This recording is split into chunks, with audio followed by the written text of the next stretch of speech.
You've been told that speaking up, proving yourself, and fighting for attention is the way to be seen, to be valued, to be happy.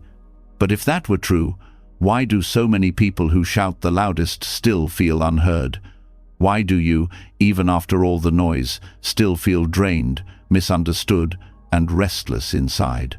The truth is, peace doesn't come from saying more, doing more, or chasing more. It comes from silence, from the quiet moments where you stop trying to control the world and begin to listen to yourself, to life, to the stillness within. Buddhism has whispered this secret for centuries, that when you turn inward, when you stop running after approval and simply sit with yourself, something extraordinary happens. The chaos outside loses its grip. The doubts in your mind begin to dissolve. And life, almost magically, starts to fall into place. Tonight, as you hear these words, you'll feel it. The noise in your head will soften. Your chest will feel lighter. A calm clarity will rise in you, the kind you thought only monks or sages could touch. And when you wake tomorrow, you'll see differently, less desperate, more steady, unshaken by what used to disturb you. This isn't just another lesson. This is an invitation, an opening to a new way of being stronger, freer, aligned with something deeper than words. Are you ready to step into that silence? Let's begin. Silence is often mistaken for weakness, for giving up, for letting the world trample over you. But that's a lie. Real silence, the kind that comes from inner strength and not from fear, is one of the most powerful forces you can ever discover. It is not about retreating in shame. It is about refusing to feed the fire that burns you. When you stay still instead of rushing into arguments, when you refuse to meet aggression with more aggression, something shifts. A different kind of strength rises inside you, the strength of non-resistance. And this strength does not shout. It does not need to. It dissolves conflict without effort, leaving you lighter, calmer, and far more in control than any loud reaction could ever make you. When people try to draw you into their chaos, they thrive on your response. Anger feeds anger, just as fire spreads with fuel. But when you do not resist, when you choose silence, the cycle breaks. Suddenly, the energy they expected to keep burning dies out. The loudness falls flat. The conflict shrinks into nothing, not because you lost, but because you refused to play the game. This is the silent power of non-resistance. It does not destroy the other person. It transforms you. It turns an external storm into inner balance. Think about the way water behaves when faced with force. Strike it with your hand, and it does not resist. It simply moves aside, returning to stillness the moment you withdraw. It cannot be cut, cannot be held down, cannot be destroyed by a sword. Yet over time, it shapes mountains, carves valleys, and wears away stone. This is the model of true power, yielding without collapsing, allowing without surrendering your essence. Buddhism teaches this not as passivity but as wisdom. To resist everything is to exhaust yourself against forces you cannot control. To stop resisting is to discover a freedom that cannot be stolen. In the noise of daily life, you may find yourself pulled into endless battles, small arguments, subtle competitions, unspoken rivalries. At work, someone criticizes you unfairly. At home, a loved one lashes out in frustration. Online, strangers pour anger into comments. Every instinct pushes you to defend, to justify, to retaliate. But what does that really give you? For a moment, maybe it feels good to strike back. Yet afterwards, you are left tense, disturbed, drained of energy. Conflict always leaves scars, even if you win. Silence, on the other hand, leaves space for your mind to stay light. It does not chain you to the emotions of others. This does not mean you never speak, never act, never stand up for yourself.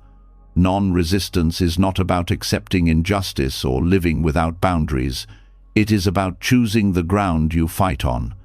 It is about seeing that many battles are traps for your energy, distractions from what truly matters.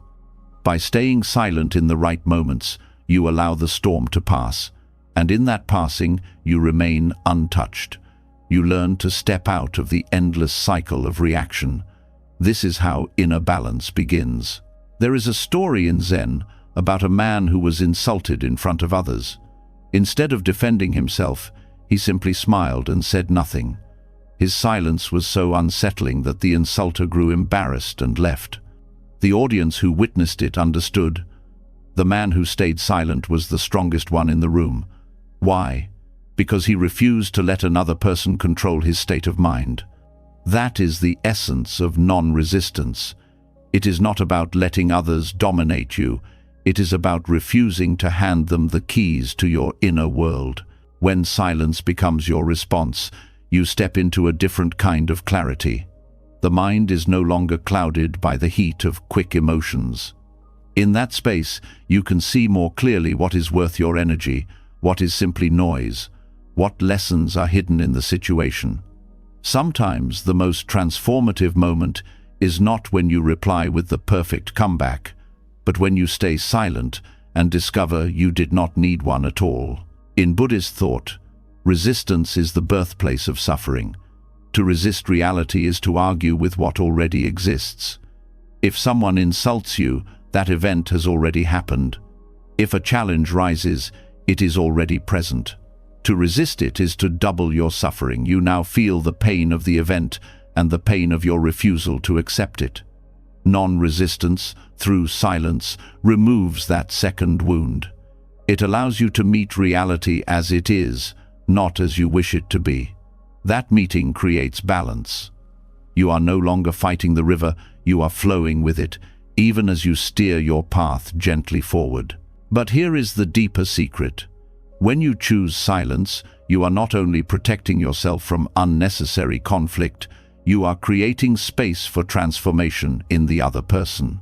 Without your resistance, they are left with their own reflection. Their words echo back to them, their anger bounces against emptiness. Often, they begin to see their own actions more clearly, because you did not cloud it with your reaction. In this way, your silence becomes a mirror, showing them what they could not see while caught up in noise. This approach requires courage. It is far easier to fight back, to shout, to prove your point. It is harder to sit still with the heat rising inside you, to feel the urge to react and let it pass. Yet this is where your strength grows. Each time you choose non-resistance, your mind grows steadier, your heart stronger. Over time, you no longer fear conflict, because you know it cannot touch you unless you let it in. The modern world glorifies constant reaction. Social media thrives on outrage, arguments, and endless cycles of resistance. But what if you stopped feeding that cycle? What if, instead of defending every opinion, you chose silence?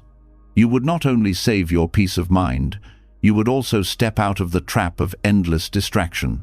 You would reclaim your focus, your time, your energy. This is not withdrawal, it is liberation. Non-resistance also teaches you the value of timing. Sometimes the best way to act is to first not act. When you stay silent, you give yourself the gift of space. In that space, emotions settle, clarity rises, wisdom speaks. Then, if you choose to respond, your words are no longer weapons of impulse but tools of truth. A single calm sentence, spoken after silence, carries more weight than 1,000 rushed arguments. It is not about never speaking, it is about speaking from stillness instead of chaos. Consider how often regret is born from words spoken in haste, a sharp reply in anger, a defensive comment made without thought. These words cannot be taken back once released. Silence, however, never needs apology. You will never regret not shouting. You will never regret not fueling another's fire. By choosing silence first, you create space to ensure that whatever words you eventually offer will be clean, kind, and true. There is a reason Buddhist monks take vows of noble silence during practice. It is not simply about avoiding speech, it is about discovering the power that lies underneath it. In silence, the mind turns inward, the ego loosens, the heart opens. When you practice silence in daily life, even in small ways, you touch that same energy. You begin to see that most of what you thought needed defending does not matter. Your dignity is not in how loudly you argue, it is in how calmly you hold yourself. When you no longer resist every insult, every misunderstanding, every challenge, you discover a kind of freedom that feels almost unshakable.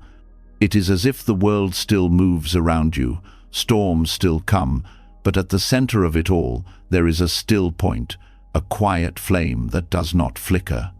That flame is your awareness, untouched by the noise. It is always there, waiting for you to return to it. Silence is the doorway back.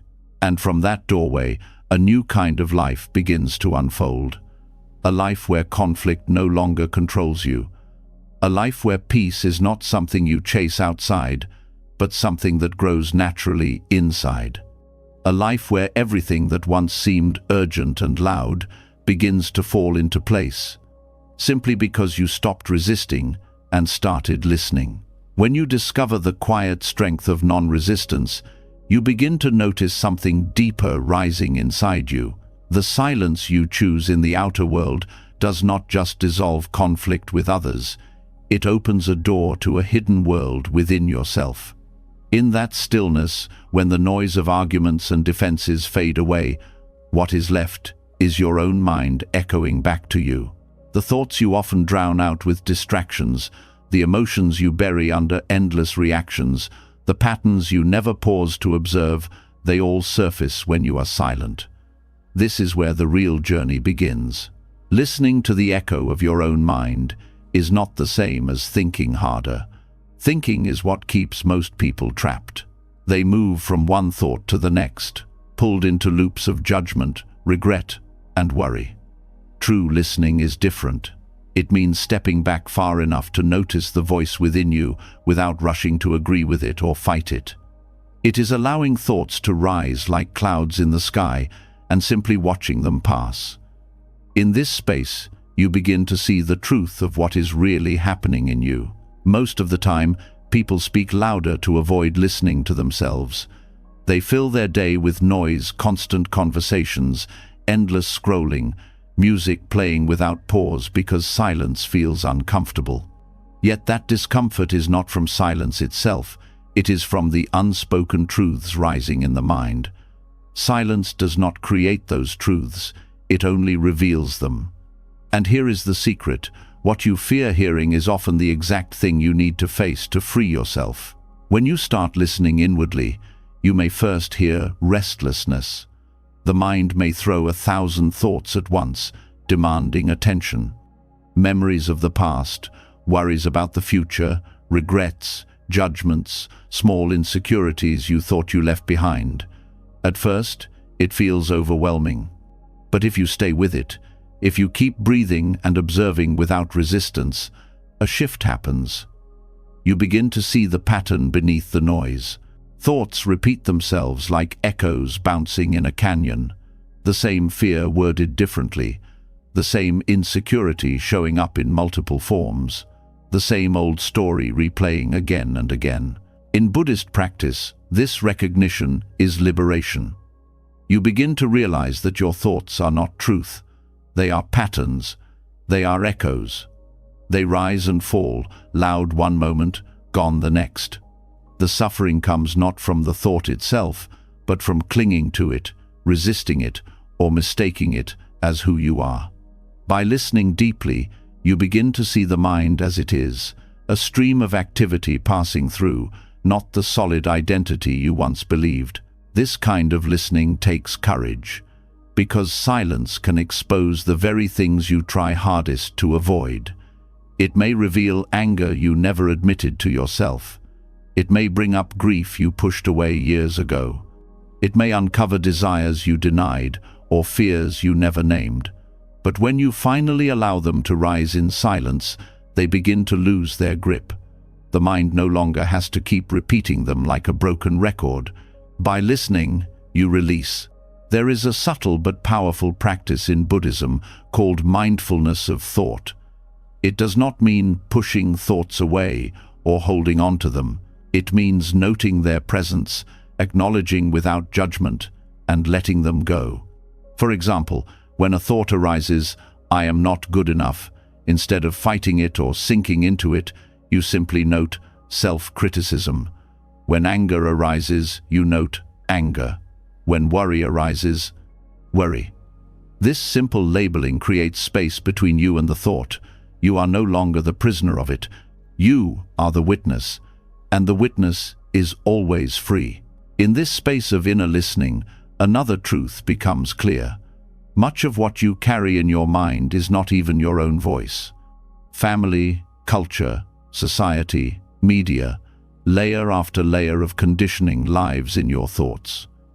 The doubts you feel may not come from your true self, but from years of repetition by others. The insecurities may be echoes of words someone once spoke to you. The pressure may be echoes of expectations you never chose. By listening closely, you can begin to separate what is truly yours from what has been planted in you. The silence reveals these voices not to punish you, but to set you free. When you hear them clearly, you can question them. Is this belief really mine? Does this story serve me? Do I need to keep carrying this thought? Most people live their entire lives without asking these questions because they are too busy running from silence. But if you stay, if you keep listening, the answers start to rise naturally, and with those answers comes a freedom that no one can give you from the outside. Silence is not empty, it is full of truth. When you stop speaking and simply observe, you begin to notice the subtler movements of the mind, the tiny judgments you pass without realizing, the way your thoughts race ahead while your body stays in the present, the way you rehearse conversations that have not happened or replay arguments long gone. All of this is revealed in silence. And once you see it, you cannot unsee it. This awareness is the beginning of wisdom. Listening to your own mind also shows you how restless it really is. Many people believe they are calm until they sit in silence. Then they realize how quickly the mind jumps, how unwilling it is to stay still. This realization is humbling, but it is also powerful. Because once you see the restlessness, you can begin to train it. You can gently bring it back to the breath, to the present, to awareness. And slowly, like a wild horse being tamed, the mind begins to settle. The echo of your thoughts is not always negative. In silence, you also begin to hear creativity that was drowned out before. Ideas surface that you never noticed in the noise. Intuitions become clearer. Insights that felt blocked suddenly open. Silence is the soil where new growth happens because it gives your inner voice space to breathe. This is why many great thinkers, writers, and spiritual teachers valued solitude, not to escape the world, but to hear more deeply. There is a phrase in Zen, "Silence is the language of truth." Words can twist, justify, argue, and hide, but silence reveals. In silence, your mind shows you what it has been hiding beneath the surface, and when you are willing to look, you gain a power that cannot be shaken by others. You are no longer afraid of your own thoughts. You know them, you face them, you understand them. Over time, this practice changes your entire relationship with yourself. Instead of fearing silence, you begin to crave it. Instead of running from your mind, you turn toward it. And in doing so, you begin to discover layers of yourself that had always been waiting beneath the noise. Not the reactive, restless self that clings to every passing thought, but the deeper awareness that watches silently, patiently, without judgment. That awareness is who you truly are. When you learn to listen inwardly, the outer world also changes. You stop being so easily triggered by others because you understand the echoes in your own mind. You see anger not as truth but as a passing storm. You see fear not as reality, but as an echo of the past. And this same compassion you give yourself extends outward. When you hear the echoes in your own mind, you begin to hear the echoes in others. You realize they too are trapped in loops of thought, in patterns they may not see, and instead of reacting to them with judgment, you respond with patience, because you understand the struggle from within. Listening to the echo of your own mind is one of the most profound gifts silence can offer. It is not easy, because it strips away the distractions and excuses.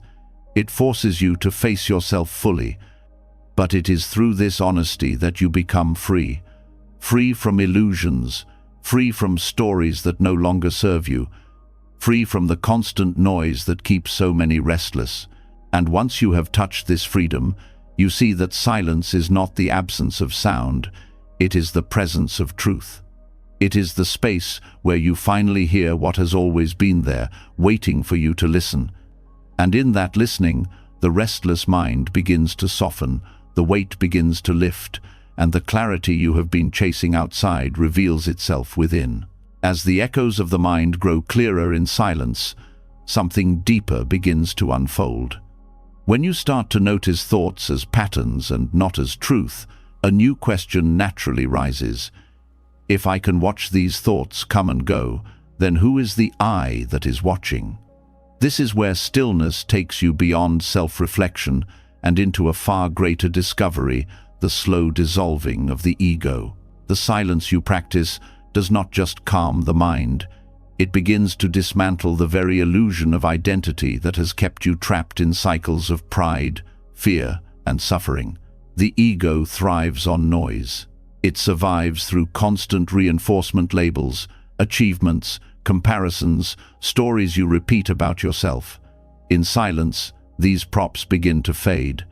When there is no audience to impress, no argument to win, no performance to uphold, the sense of I loses its usual grip. You begin to see that what you called me is not a solid thing at all. It is a collection of habits, roles, and passing states stitched together by thought. The quieter you become, the more this illusion is exposed. Buddhism teaches that clinging to the ego is the root of suffering. When you believe deeply in a fixed I, you naturally defend it against anything that threatens it. Criticism feels unbearable, loss feels like a personal wound, praise becomes addictive. Life becomes a constant battle to maintain an identity that is fragile by its very nature. Stillness interrupts this battle. When you sit in silence long enough, you notice that the I you defend is constantly changing. Thoughts shift, moods shift, even your sense of self shifts depending on who you are with or what you are doing. If it changes so often, can it truly be permanent? The practice of dissolving ego through stillness does not require force. You do not have to destroy the self or fight it. Instead, you simply watch it. Each time you observe your thoughts rising and falling, each time you notice your emotions appearing and fading, you begin to see that none of these are truly you. They belong to experience, not to identity. This gentle awareness is like sunlight on ice. Without violence, it melts what once seemed solid. Silence is especially powerful because it removes the distractions that normally keep the ego alive. When you are constantly talking, comparing, or defending yourself, you keep strengthening the story of I. But in silence, there is no need for a story. Without words, you cannot explain yourself, justify yourself, or exaggerate yourself. You are left with the raw presence of being, and in that presence, the ego has no place to stand. This is not emptiness in the negative sense. It is freedom. Without the constant burden of defending I, life feels lighter. When someone criticizes you, you no longer feel shattered because you understand there is no fixed you to protect. When success comes, you enjoy it without clinging, because you know it does not define you. When loss happens, you grieve, but you do not collapse, because nothing can take away the awareness that lies beneath all change. Stillness also reveals how much of your suffering comes from taking thoughts personally. A thought arises, "I am not enough." Without awareness, you accept it as truth. With awareness, you see it as a temporary echo, not as a definition of who you are. This shift is subtle but profound. It is the difference between drowning in the river and standing safely on the bank, watching the water flow. The dissolution of ego is not about erasing individuality. Buddhism does not teach that you become nothing. It teaches that you discover you were never the small self you thought you were. Beyond the shifting layers of thought and identity, there is awareness itself, open, vast, unchanging. In stillness, you touch that awareness. It does not belong to you. It is you, in the truest sense, beyond all labels. Every moment of silence becomes an invitation to return to this truth. You start to notice how often the ego intrudes even in subtle ways. A desire to be praised, a small resentment when ignored, a hidden pride when others admire you. Instead of condemning these, you simply notice them. In noticing, you weaken their hold. Slowly, the grip of ego softens. This softening also transforms how you relate to others. When the I is no longer at the center, there is more space for compassion. You see that others, too, are trapped in their own illusions of self, suffering under the weight of pride, fear, and comparison. Instead of reacting to them, you feel patience. Instead of competing with them, you feel connection. Dissolving your ego does not isolate you, it unites you more deeply with the world around you. The Buddha compared the ego to a house built on unstable ground. No matter how much you reinforce it, cracks will appear. Stillness is like stepping outside of the house. At first, it feels unfamiliar. You may even feel exposed. But then you realize the sky above you is infinite, open, and cannot be taken away. You do not lose anything real by leaving the house of ego. You only lose the walls that kept you from freedom. There is also a quiet humility that comes with this realization. You no longer feel the need to prove your worth, because you see there was never a separate self to elevate in the first place. Achievements still matter, but they no longer define you. Failures still happen, but they no longer destroy you. You live with a kind of ease that others can feel, even if they cannot explain it. They sense the absence of ego in your presence, and it gives them space to breathe as well. The practice of dissolving ego through stillness is not a one-time event. It unfolds gradually, like peeling away layers of an onion. Each moment of silence shows you another layer. Sometimes it is painful, because the ego does not want to disappear. It clings, it fights, it tries to convince you it is essential. But each time you return to silence, you loosen its hold. Each time you let go of the need to defend or define yourself, you take another step into freedom. Over time, life itself becomes less heavy. You stop carrying so many labels: success, failure, victim, victor, good, bad. You live more lightly because you see these were never truly you. And in that lightness, joy arises naturally, not the fleeting joy of achievement, but the steady joy of simply being. When the ego dissolves, even partially, the world appears different. Colors seem brighter, relationships feel less strained, moments that once felt ordinary take on new depth, because without the filter of ego, you see reality more clearly. You see people as they are, not as mirrors for your own identity. You see events as they are, not as threats or validations of me. The silence that began as a refuge from conflict becomes something greater, a gateway to liberation. It is here that the Buddhist teaching of no self is no longer just a concept, but a lived experience. You understand directly that the I you defended for so long was never solid. You see through the illusion, and in that seeing, you are free. And from this freedom, everything begins to align in a way you could not force before. Decisions feel clearer because they are not clouded by ego. Relationships become easier because you are not entangled in proving yourself. Life flows more naturally because you are no longer resisting reality with the fragile armor of I. This is the gift of silence and stillness, not just peace, but the unraveling of the illusion that caused suffering in the first place. To sit quietly and turn inward is not to withdraw from life. It is to step into life more fully, without the distortion of ego. And when that happens, what once felt heavy becomes light, what once felt confusing becomes clear, and what once felt empty becomes complete. When the illusion of ego begins to fade through stillness, something even more profound comes into view.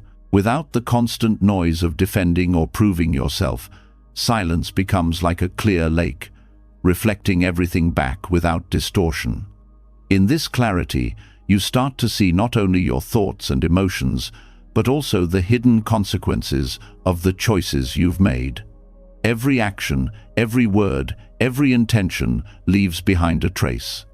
In silence, those traces surface, showing you the fruits of your past more vividly than any spoken confession ever could. This is where silence reveals itself as a mirror of karma. Karma is not some mystical punishment waiting for you in another life. It is the natural unfolding of cause and effect in this very moment. What you do plants seeds, and those seeds ripen into experiences, sometimes immediately, sometimes years later. But most of the time, people move too quickly, talk too much, or distract themselves so heavily that they never notice the subtle ripening of those seeds. Silence strips away the distractions. When you are still, you feel the results of your past actions more clearly, both the harmony and the unrest they have created within you. In silence, you begin to recognize patterns. Perhaps you notice that when you sit quietly, a deep unease rises, an echo of choices made out of anger or selfishness.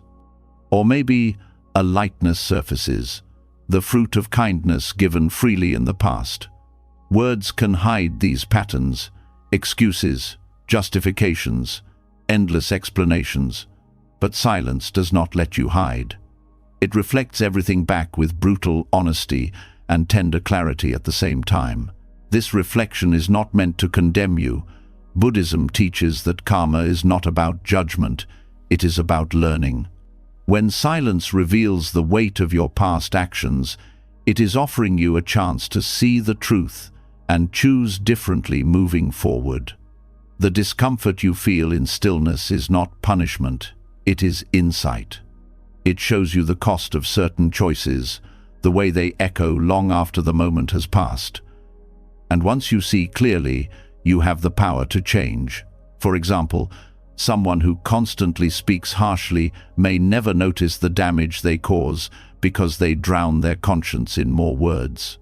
But when they practice silence, the mirror shows them the tension in their body, the restlessness in their mind, the subtle guilt that had been buried. This is karma ripening not as an external punishment, but as the natural fruit of their own actions. Silence brings it into awareness so it can no longer be ignored. On the other hand, someone who has practiced generosity and kindness will find in silence a sense of ease. Their mind will rest more naturally, their heart will feel lighter. This too is karma, the sweet fruit of wholesome actions revealing itself in quiet moments. Words may not capture this peace, but silence makes it unmistakable. The mirror of karma is especially powerful because it reveals not just what you did, but the intention behind it. Two people may perform the same outward action, but with different motives, the karmic seeds they plant are completely different. In silence, you begin to notice the subtle intentions behind your choices. Were you giving to be seen as good or to genuinely help? Were you speaking to uplift or to control? These subtleties are often missed in the rush of daily life, but silence makes them visible. Stillness also reveals how karma is not only individual, but also collective. When you sit quietly, you may notice how much of your restlessness is inherited patterns from family, culture, or community. Actions ripple across relationships and generations. The unspoken energy in a room carries the weight of countless past actions. Silence tunes you into these ripples. You begin to feel how deeply interconnected your life is with others, how no choice is truly isolated. This awareness transforms the way you live. When you see that every action leaves an imprint, you begin to choose more carefully. When silence shows you the fruits of anger, you hesitate before planting another seed of it. When silence reveals the peace that comes from kindness, you are inspired to nurture it more. Silence does not just reflect karma, it becomes the ground where wisdom grows, where you learn to act in ways that create harmony rather than suffering. The mirror of karma also humbles you. In daily life, it is easy to believe you can control appearances, that you can shape how others see you through words and gestures. But in silence, none of that matters. What rises within you is beyond performance. The unease, the peace, the restlessness, the clarity, they all reflect the truth of how you have lived, not the mask you have worn. This realization can be sobering, but it is also freeing. You no longer waste energy on appearances. You focus instead on genuine transformation, knowing that karma is written not in words but in the fabric of your being. Buddhist teachings often speak of mindfulness as the key to breaking the cycle of karma. By being fully present in your actions, you stop planting seeds blindly.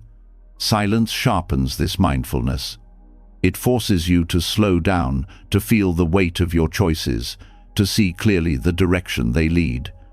Over time, you become less reactive, less careless, more intentional. And with intention comes freedom, the freedom to plant seeds of peace instead of suffering. One of the most striking things silence teaches about karma is impermanence. No matter how heavy the consequences of your past actions feel, they are not permanent. Karma ripens, it passes, it changes. Silence allows you to witness this process in real time. A painful memory may arise, bringing discomfort, but if you stay still, you notice it eventually fades. A joyful memory may bring warmth, but it too passes. The mirror shows you not only the results of your past, but also their impermanence, teaching you not to cling or despair. In this way, silence becomes both a teacher and a healer. It shows you the wounds left by past actions, but it also shows you they can heal. It shows you the pain of unskillful choices, but it also gives you the clarity to choose differently now. Each moment of silence is an opportunity to shift your karma, to plant new seeds with awareness instead of blindness. Over time, this practice reshapes your entire relationship with life. You stop seeing karma as something abstract or far away. You see it unfolding in your own body, mind, and relationships every day. The tension you feel is karma. The peace you feel is karma. The opportunities that open or close are karma. And by being silent enough to notice, you learn to live with greater care and wisdom. What makes silence such a powerful mirror is its honesty. Words can be twisted, stories can be rewritten, but the way you feel when you sit quietly cannot be faked. It is the direct reflection of how you have lived. Some days that reflection will be difficult to face. Other days it will be luminous. Both are necessary because both teach you. When you embrace silence as a mirror of karma, you stop fearing the truth of yourself. You understand that everything you see is simply cause and effect, and that each moment gives you a chance to plant something new. This removes the heaviness of guilt and the arrogance of pride. It leaves you with something far more valuable, the clarity to live consciously, to act with awareness, and to trust that the seeds you plant today will shape a more peaceful tomorrow. And from this clarity, a deeper stillness begins to form. You no longer run from silence because you know it is the place where truth reveals itself. You no longer run from karma because you see it not as punishment but as guidance. And as this understanding deepens, you begin to live with a balance that is unshaken by the past, unburdened by fear, and open to the freedom that silence continually offers. When silence becomes a mirror of karma, the truth of your past unfolds before you with clarity. You see how each choice has left an imprint, how every intention carries weight, how nothing disappears without consequence. This awareness is not meant to burden you, but to awaken you, to show you that the same law of cause and effect that shaped your restlessness can also shape your freedom. And it is here that presence reveals its secret power, the ability to turn agitation into calm, to refine anxiety into balance. What feels heavy and restless can be transformed, not by escaping it, not by resisting it, but by meeting it fully in awareness. This is the alchemy of presence.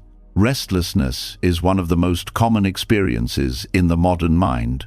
The constant pull of distractions, the endless stream of demands, the lingering unease of unresolved emotions, all create a background noise that never seems to stop. For many, silence feels unbearable at first because it exposes this restlessness. But Buddhism teaches that this exposure is a gift, not a curse. The very act of noticing your agitation is the first step in transforming it. What you bring into awareness begins to shift, while what you ignore only grows stronger. Presence is not about controlling the mind or forcing it to be still. It is about directing your attention fully into the moment, letting awareness settle where the body and breath already exist. The anxious mind wants to scatter into memories of the past, into fears of the future, into endless mental rehearsals. Presence calls it back home. Each time you return to the sensation of breath, each time you anchor your awareness in the now, you are performing a subtle alchemy. You are turning the lead of restlessness into the gold of stillness. This process begins with recognition. Anxiety often feels overwhelming because we mistake it for reality itself. We feel restless and believe something outside must be wrong, that something must be solved immediately. But when you rest in presence, you begin to see restlessness as simply a state of the mind. It is not permanent, it is not identity, it is not truth. It is a passing condition that arises and falls like waves. This shift in perspective loosens its grip immediately. The body becomes an important doorway in this alchemy. Restlessness lives in physical sensations, a tight chest, a shallow breath, a nervous twitch in the hands. By bringing awareness directly to these sensations without judgment, you stop fueling them with more stories. Instead of thinking, "I am anxious," you notice tightness in the chest, warmth in the face, quickened breath. This language of observation interrupts the cycle of identification. You are no longer lost in the restlessness. You are watching it. And in that watching, it begins to soften. Presence is also about patience. Anxiety feeds on urgency, on the belief that everything must be solved immediately. When you sit in awareness, you teach the mind a different rhythm. You show yourself that not every discomfort requires immediate reaction. Some storms pass on their own when you do not chase them. This patience is not passive, it is active training of the heart to remain steady in the face of unease. Each time you stay present with discomfort, you strengthen your capacity for equanimity. Equanimity is the natural fruit of presence. It is the quality of being balanced, steady, and unshaken, no matter what arises. It does not mean you feel nothing, it means you are not controlled by what you feel. Presence trains this quality because it roots you in something deeper than thought or sensation. It roots you in awareness itself. From that ground, emotions may rise and fall, but they do not knock you over. Anxiety may still appear, but it no longer defines you. Restlessness may still surface, but it no longer drags you away. This alchemy also reveals the subtle layers of restlessness that often go unnoticed. Not all anxiety shows up as panic or fear. Sometimes it appears as impatience, boredom, or the constant need to move on to the next thing. In silence, these subtle forms become visible. You notice the urge to pick up your phone for no reason, the discomfort of simply sitting with yourself, the impulse to fill every gap with noise or activity. Each of these is restlessness in disguise. By bringing them into awareness, you begin to dismantle them piece by piece. Breath becomes a powerful ally in this process. Unlike thoughts, the breath is always here, always moving, always offering a rhythm that connects body and mind. When restlessness arises, returning to the breath is like returning to a stable anchor in the middle of a storm. You do not need to control it, only observe it rising, falling, expanding, softening. As the breath steadies, the mind often follows. Presence through breath is one of the simplest yet most profound ways to transmute anxiety into calm. The practice of presence also challenges the habit of escape. Many people cope with restlessness by running from it through distraction, consumption, or constant activity. But escape never resolves the root, it only postpones it. In silence, you learn the courage to stay. To sit with the discomfort long enough to see that it is not permanent, long enough to realize that you are larger than the restlessness itself. This realization is transformative. It shifts you from being a victim of anxiety to being a witness of it, and eventually a master over it. Stillness does not mean the absence of movement, but the presence of balance. A lake can hold ripples and yet remain still in its essence. In the same way, your mind can hold passing thoughts and emotions while your awareness remains steady beneath them. This is the essence of equanimity, an inner stillness that is not destroyed by the activity of life. And it is cultivated not through escape, but through full presence. Over time, this practice begins to change your daily life in subtle but powerful ways. The conversations that once left you anxious no longer disturb you as deeply. The tasks that once felt overwhelming become manageable because you meet them one moment at a time instead of drowning in the weight of them all at once. The future that once filled you with fear loses its grip because you no longer live in it. You live here, now, where fear has no fuel. Presence also deepens your connection with others. Anxiety often creates a wall between you and the people around you, pulling you into your own racing mind. But when you are present, you listen more deeply. You see others more clearly. You respond with patience rather than reactivity. This shift not only transforms your own restlessness, but also softens the restlessness in those around you. Presence is contagious. Your calm becomes a quiet invitation for others to settle as well. The alchemy of presence is not dramatic or loud. It works slowly, like a gentle flame that transforms metal into something new. Each moment you return to awareness, you are reshaping your relationship with the mind. Each time you choose to stay rather than escape, you are transmuting anxiety into equanimity. Over days, months, and years, this transformation becomes profound. The restless person you once were fades, replaced by a steadiness that feels unshakable. This is why stillness is not passive, but deeply active. It is the work of refining the mind, of training the heart, of cultivating the kind of presence that transforms every experience. Restlessness is not an enemy, it is raw material. Anxiety is not a curse, it is the substance that, when met with awareness, becomes the foundation for equanimity. The alchemy is already within you. Silence simply gives it the space to unfold.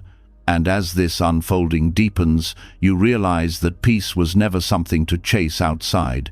It was always here, waiting beneath the layers of restlessness.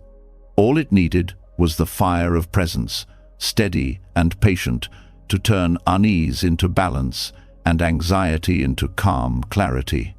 This is the quiet miracle of silence.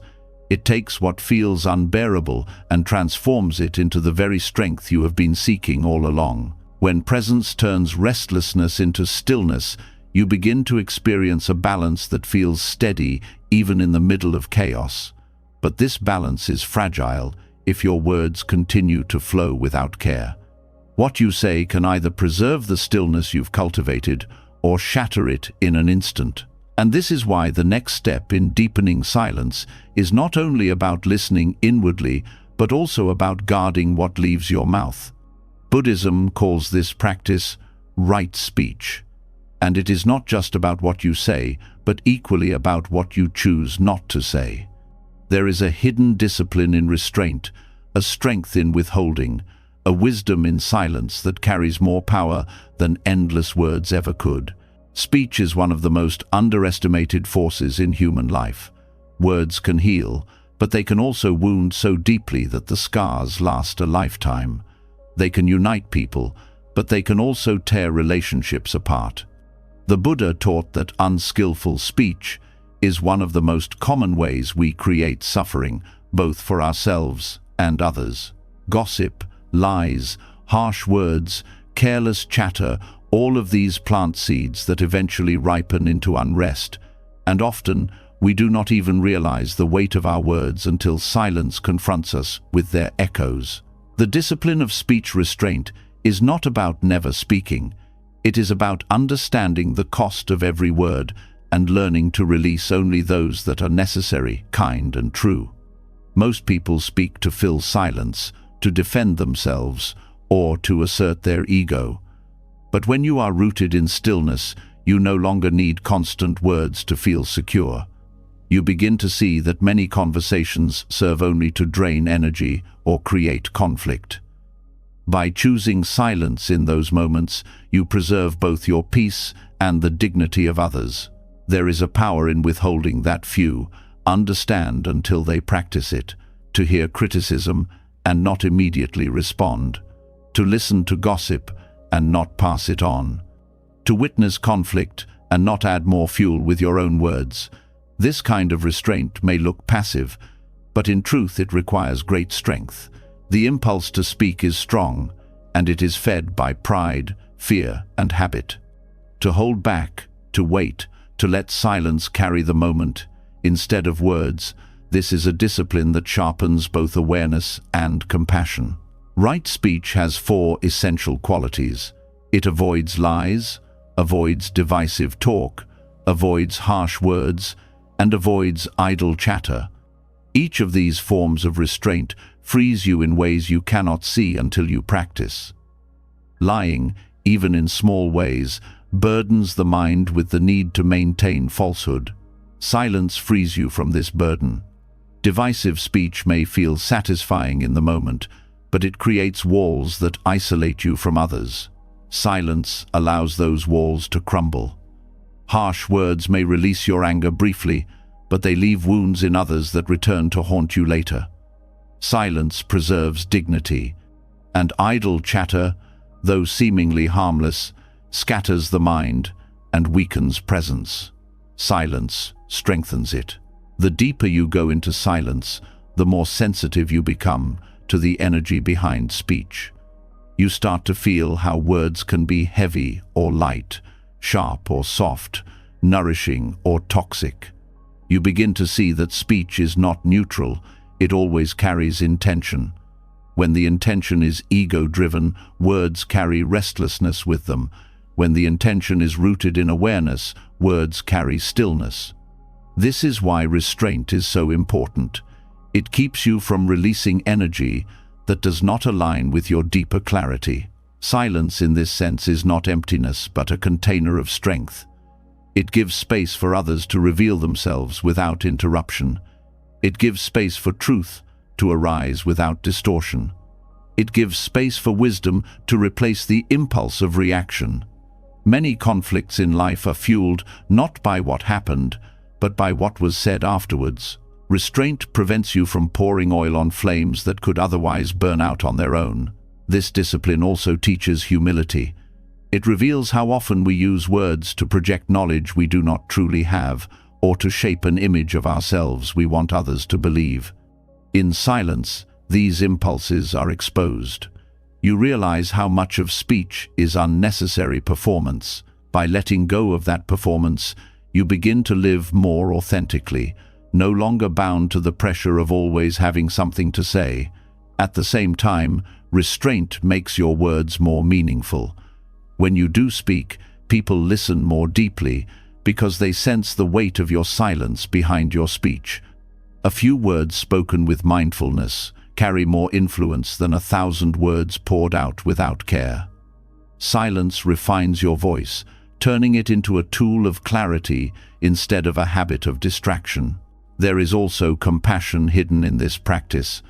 By withholding words in moments of tension, you give others the space to calm themselves. By not rushing to correct, argue, or dominate, you create an environment where others feel less attacked. Silence allows kindness to breathe in spaces where words would only choke it. In this way, restraint becomes an act of service, a quiet offering of peace to the world around you. The discipline of speech restraint is challenging because it confronts deeply ingrained habits. Many people fear silence in conversation because they think it signals weakness or ignorance. But in truth, silence often signals wisdom. It shows that you are not controlled by impulse, that you are comfortable resting in presence without needing to assert yourself. Over time, this changes not only how others see you, but how you see yourself. You no longer define your worth by how much you speak, but by the quality of awareness you bring to each moment. The Buddha himself often taught through silence. When asked questions that came from ignorance or malice, he would remain quiet. That silence was not avoidance, but teaching, showing that not every question deserves an answer, not every challenge deserves a defense. Sometimes the greatest lesson you can give is to let words dissolve into stillness, forcing the listener to face themselves. Practicing restraint does not mean you retreat from life. It means you participate more wisely. You speak when it serves truth, when it uplifts, when it clarifies, when it is necessary. And when it does not, you allow silence to be the answer. Over time, this shapes a new rhythm of living. Conversations become lighter, relationships become deeper, conflicts become fewer, because the energy you release into the world through words is aligned with awareness, not with ego. This hidden discipline is a form of freedom. Without it, you are bound by every impulse to speak, every urge to respond, every habit of filling space with sound. With it, you are free to choose. Free to preserve your peace, free to let silence speak when words would only harm, free to shape speech into something sacred rather than careless. As you live more deeply in this way, you begin to understand why Buddhism places so much emphasis on right speech. It is not just about morality, it is about liberation. Each restrained word is a moment of release from ego. Each silence is a return to presence. Each careful choice of speech is a seed of clarity that shapes the karma of your future. And in this way, speech restraint becomes not just discipline, but wisdom in action, a bridge between silence and truth that allows you to live with balance, compassion, and dignity. When the discipline of speech restraint begins to take root, a new clarity unfolds. You begin to see how much harm can be prevented by holding back words that do not serve truth or kindness. But silence is not only about what you withhold from the world, it is also about what you cultivate within yourself. The stillness you protect in your own mind becomes more than personal relief. It becomes a gift to others. This is where the deeper lesson reveals itself. That focusing on yourself, tending to your own inner state, is not selfishness, but compassion in its highest form. Most people are taught to place others first, to sacrifice endlessly, to pour themselves out until nothing is left. While generosity is noble, without inner balance, it often turns into resentment, exhaustion, or subtle forms of control. Buddhism teaches that true compassion begins at home, within the quiet tending of one's own mind. When your inner world is clouded with anger, fear, or endless agitation, What you give to others carries that same energy.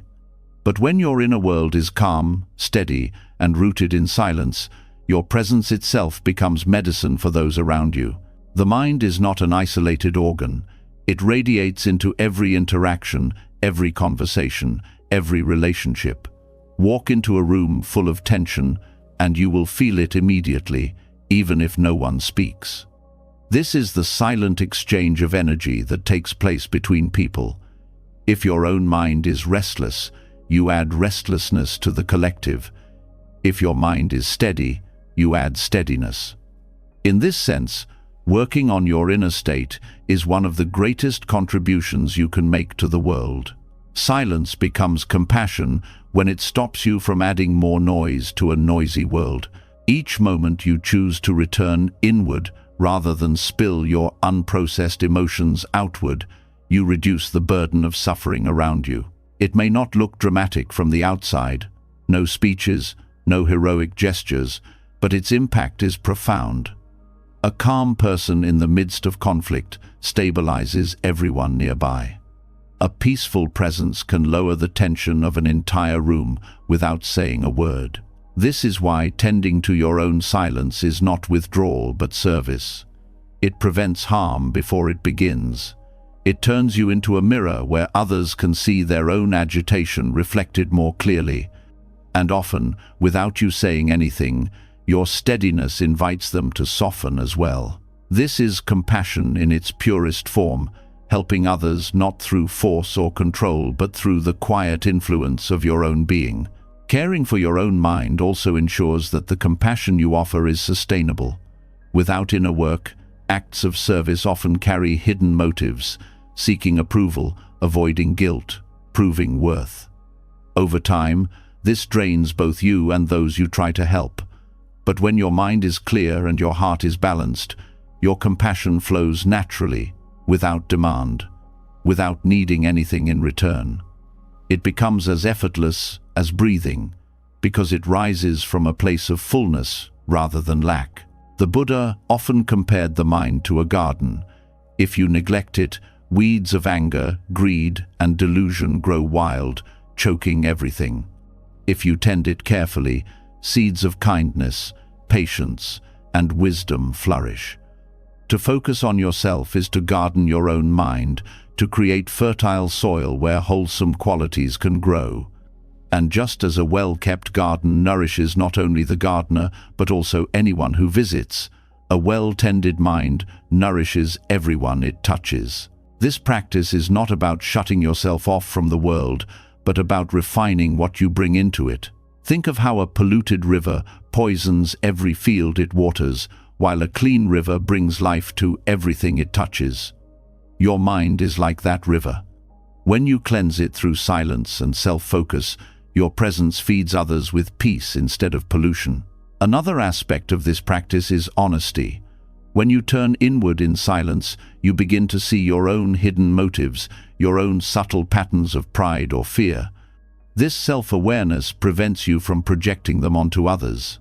It is common for people to help outwardly while unconsciously pushing their own unresolved pain onto those they try to serve. By tending to your own mind first, you reduce this projection. You help from a place of clarity, not from hidden wounds. This makes your compassion purer and more trustworthy. Self-focus also protects others from your unprocessed emotions. How often do arguments escalate not because of what was said, but because one person dumped their inner chaos onto another? When you practice silence, you learn to sit with your emotions, to process them inwardly rather than spilling them outwardly. This creates a buffer of kindness for others. They are spared from carrying what you have not yet understood yourself. That restraint is compassion, even if it looks like nothing from the outside. Tending to your own mind is also the most effective way to teach. Words alone rarely convince others to change. People learn more from the energy you embody than from the advice you give. A person who speaks of peace but radiates restlessness will not inspire anyone. A person who says little but radiates calm can change lives without effort. When you embody the silence you cultivate, you become a living example. This is teaching through presence, which often carries more weight than teaching through speech. In modern culture, where productivity and performance are glorified, self-focus is often misunderstood as indulgence. But Buddhism reframes it. Caring for your mind is not a retreat from responsibility, but the foundation of it. Without inner clarity, your actions are clouded. With inner clarity, your actions become aligned with wisdom. The more you stabilize yourself, the more you are able to act skillfully in the world, whether as a parent, a partner, a leader, or a friend. The ripple effect of inner silence cannot be overstated. A calm parent raises children in an atmosphere of safety instead of fear. A balanced leader makes decisions that avoid unnecessary harm. A peaceful individual in a community diffuses conflict simply by being present. None of these require dramatic speeches or constant action. They require inner tending, the steady work of self-focus that creates outer harmony. At its core, self-focus is compassion because it acknowledges interdependence. You are not separate from the world, you are part of it. Your inner state contributes to the collective energy, just as every drop contributes to the ocean. By calming your drop, you calm the ocean. By purifying your drop, you purify the ocean. What you do inwardly is never just for you. Silence teaches this truth in the simplest way. When you sit in stillness, you realize that your mind does not exist in isolation. The energy within you resonates outward. Others feel it, even without words.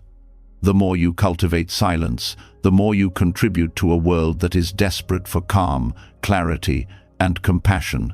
So tending to your own mind is not selfishness, it is service. It is the quiet, unseen work that prevents harm, nourishes peace, and allows compassion to flow naturally into every corner of your life. And when enough individuals choose this path, the collective energy shifts. The world becomes less restless, less hostile, more balanced, because its people have chosen to start with themselves. When you begin to understand that self-focus is an act of compassion, a quiet service that radiates peace into the lives of others, a new truth becomes unavoidable. The world you live in is not built to support that silence. Everywhere you turn there is noise, voices competing for attention, devices demanding your time, information flooding your senses from every angle. This culture of distraction does not encourage stillness, it resists it. And so, when you choose silence in such a world, you are not merely stepping away from noise, you are rebelling against an entire system designed to keep you restless. Noise is not just sound, it is the endless barrage of stimulation that keeps you running without pause. The scrolling of screens, the constant buzz of notifications, the chatter of advertisements, the pressure to always respond and perform. The modern environment thrives on pulling your attention outward until nothing is left for your inner life. In this context, choosing silence is not passive, it is a radical act. It is saying no to a culture that profits from your distraction and yes to a life where your attention belongs to you again. Silence disrupts the cycle of consumption. In stillness, you are not feeding the endless appetite of media, not buying into the constant push of comparison, not fueling the machinery of distraction. You step out of the game entirely, and in doing so, you reclaim something priceless, your autonomy. The greatest rebellion in a world that wants you distracted is to be fully present, fully aware, fully in control of your own mind.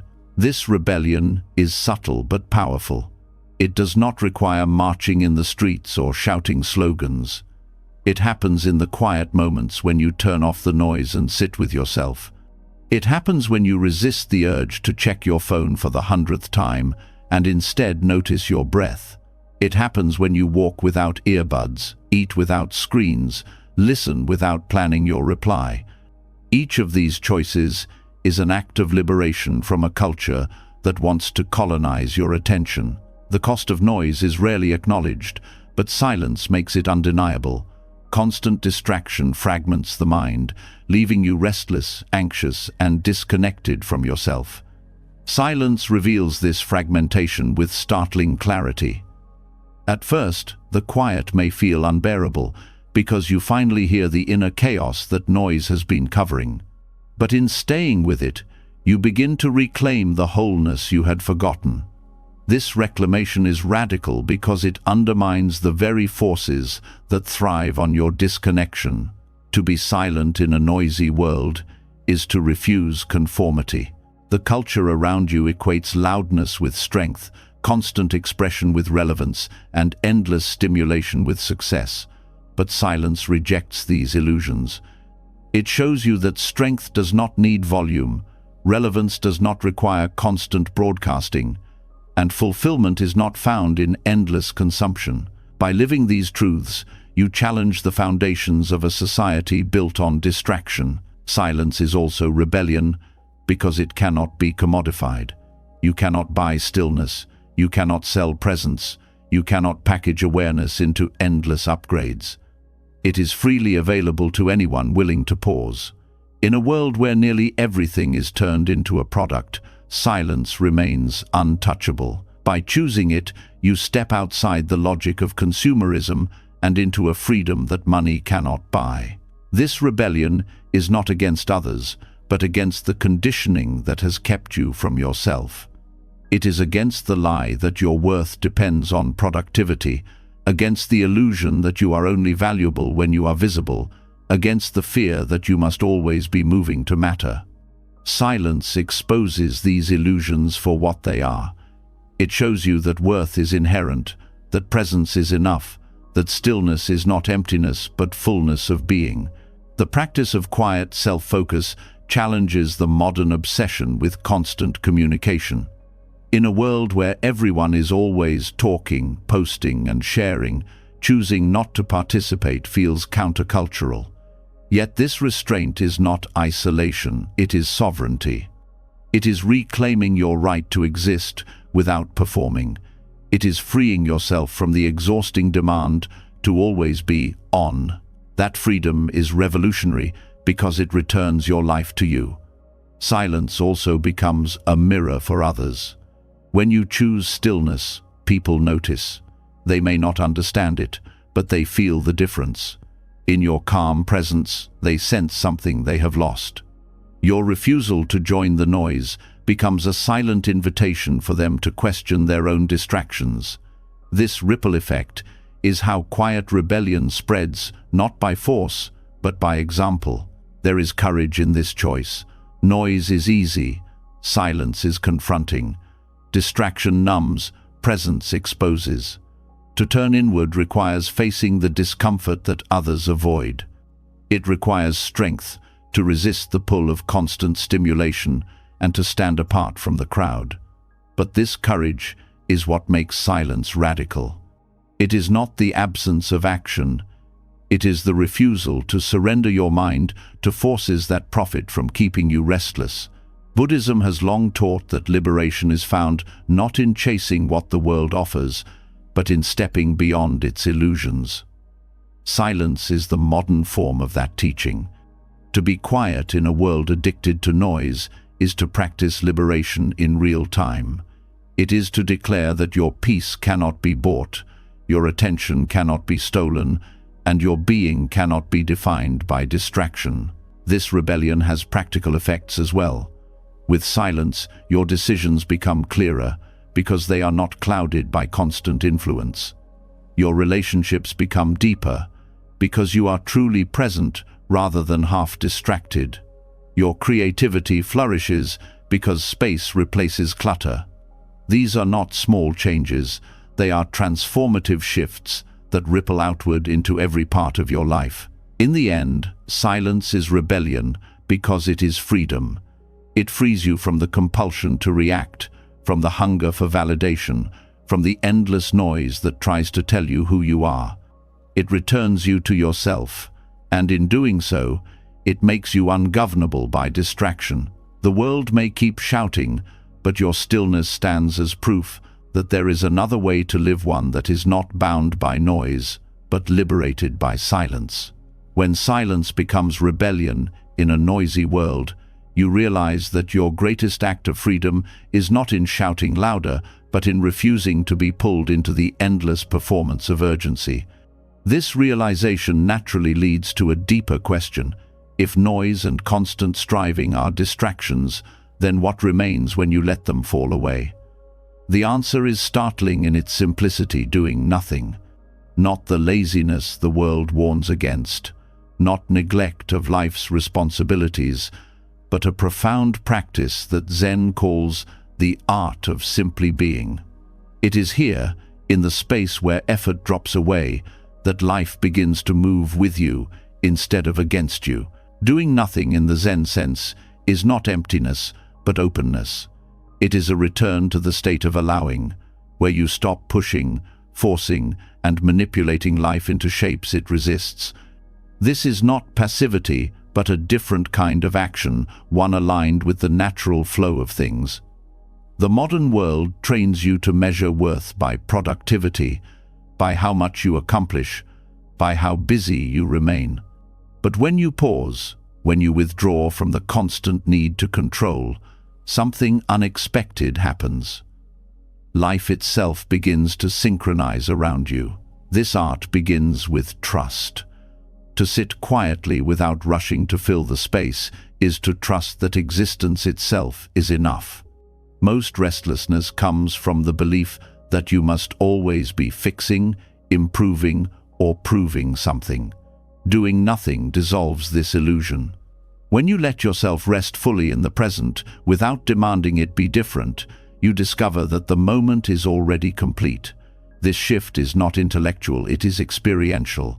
The stillness itself reveals that peace does not need conditions. Zen teaches that the mind creates endless suffering by clinging to effort. The harder you try to force outcomes, the more you entangle yourself in frustration. Doing nothing is the antidote. It means stepping back, loosening your grip, and allowing what is already unfolding to show itself. The paradox is that by not pushing, life often moves more smoothly. Situations resolve themselves, opportunities appear, and clarity rises without strain. Synchronicity is born not from control but from alignment. One of the hidden truths of this practice is that effort often comes from fear. You work endlessly because you fear falling behind. You push conversations because you fear being misunderstood. You plan obsessively because you fear uncertainty. Doing nothing exposes these fears by removing the shield of constant activity. In the silence of non-doing, you face the raw discomfort of simply being with yourself, and in that confrontation, you learn that the fear dissolves when you no longer run from it. This does not mean abandoning responsibility. Zen is not about ignoring the practicalities of life. It is about shifting the source of your action. Instead of acting from fear, anxiety, or compulsion, you act from clarity. The pause of doing nothing creates space for wiser action to arise. When you stop rushing to fill the silence, your choices become more deliberate, more aligned with what truly matters. There is also a profound healing in this practice. The body and mind, constantly pushed and overextended, find restoration in stillness. Doing nothing is like allowing the soil to rest after harvest so it can regain its fertility. In modern life, rest is undervalued, even shamed. Yet without rest, there can be no renewal, no creativity, no balance. Zen reclaims this truth, showing that non-doing is not waste, but nourishment. The art of doing nothing also reveals how deeply you have been conditioned to identify with effort. Many people feel guilty when they pause, as if stillness is a failure. But in Zen, stillness is mastery. It is the recognition that life is not measured by constant movement, but by depth of presence. When you rest in non-doing, you see that worth does not come from activity, it comes from being. As you practice, synchronicities begin to appear. You notice that when you stop forcing outcomes, the right people, opportunities, and answers seem to arise naturally. This is not magic, but alignment. By quieting the restless mind and releasing the need to control, you become more attuned to the natural rhythms of life. You notice connections you would have missed, patterns that were always there but hidden by your rushing. Doing nothing makes you receptive, and receptivity invites synchronicity. This practice also changes how you see time. Effortful living makes you feel as if time is always running out, always chasing you. Non-doing dissolves that pressure. When you rest fully in the present, time expands. A single breath feels vast, a moment feels complete. In this way, doing nothing is not wasted time, but timelessness itself. You are no longer pulled between past and future. You are rooted in the fullness of now. The Zen masters often spoke of this through paradox. One said, "Sitting quietly, doing nothing, spring comes and the grass grows by itself." This simple line holds a profound truth. Life unfolds whether you push or not. Your role is not to force the grass to grow, but to align with the rhythm that is already carrying it forward. Doing nothing is a surrender to this truth. It is allowing life to reveal its own timing. Even creativity flows from this state. Artists, writers, thinkers all know that inspiration does not come from constant effort, but from spaciousness. The best ideas often arise when the mind is at rest, not when it is straining. Doing nothing creates the fertile ground where insight naturally blooms. In this sense, non-doing is the source of the most meaningful doing. The practice also strips away the illusion of control. You realize that much of what you thought you managed was always moving on its own. Breathing happens without your effort. The earth spins without your command. Seasons change without your control. Doing nothing aligns you with this reality. You stop carrying the unnecessary burden of believing you must control everything, and in releasing that weight, you find freedom. This freedom changes your relationships as well. When you stop forcing conversations, others feel more space to be themselves. When you stop pushing outcomes, relationships unfold more naturally. Non-doing creates an atmosphere of ease where genuine connection can thrive. You are no longer trying to mold others into what you want. You are allowing them to reveal themselves as they are. Doing nothing, then, is not withdrawal from life, but a deeper participation in it. It is stepping into harmony with what is already moving, already alive, already unfolding. It teaches you that life is not something to conquer, but something to join. And when you join it with openness instead of effort, synchronicity begins to carry you. The right doors open, the right paths reveal themselves, the right timing arrives not because you forced it, but because you stopped standing in the way. In the end, the art of doing nothing is one of the most radical practices of Zen, because it dismantles the very illusion the modern world clings to, that worth is earned only through effort. In truth, your worth is already complete. Doing nothing allows you to feel that truth directly, and from that place, when you do act, your actions are not frantic attempts to prove yourself, but natural expressions of being. This is the quiet secret of non-doing. It is not absence, but presence in its purest form. It is not emptiness, but fullness without striving. And when you live this way, life itself begins to feel lighter, clearer, more aligned, as though everything is quietly falling into place, not through force, but through the power of simply being. When the Zen art of doing nothing takes root, you begin to see that letting go of effort does not mean life falls apart. In fact, it often means life begins to organize itself in ways you could never have planned. What feels chaotic when you cling tightly becomes fluid when you release control. Non-doing opens a doorway, and through that doorway silence reveals its next gift: space. Not the kind of space measured in distance, but the inner spaciousness that clears the clutter of the mind, making room for life to realign itself with clarity and balance. Silence as space is not absence. It is presence without obstruction. Most of the time, the mind is so packed with noise, thoughts, worries, expectations, that there is no room for truth to arise. It is like a room so full of furniture that nothing new can enter. Silence empties that room. It does not erase your life. It simply clears enough space for life to breathe, to reorder itself, to show you what truly belongs and what does not.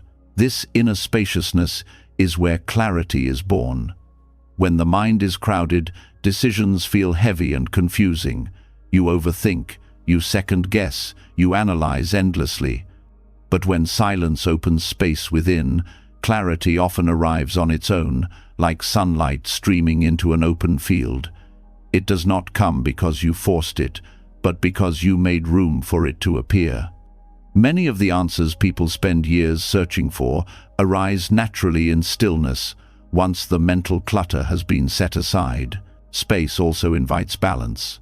Life often feels overwhelming because everything seems urgent and pressing. Yet when you pause in silence, you begin to see the natural rhythm beneath the surface. What is truly important rises clearly, while what is unnecessary fades into the background. This ordering is not something you construct. It emerges naturally when the noise subsides. The spacious mind knows intuitively what to prioritize because it is no longer clouded by constant distraction. In Buddhism, this spaciousness is connected to the practice of letting go. The more tightly you hold to plans, identities, and outcomes, the more suffocated your mind becomes. Silence loosens your grip. It creates room for change, room for possibility, room for the unexpected. In this openness, life rearranges itself. What once felt like a crisis may reveal itself as an opportunity. What once felt unbearable may dissolve into insignificance. Space allows you to see beyond the narrow perspective of control. This inner openness also transforms relationships. When your mind is crowded, you project your noise onto others. You listen not to hear but to reply. You see people through the filter of your expectations. But when you cultivate silence as space, you approach others with a clearer presence.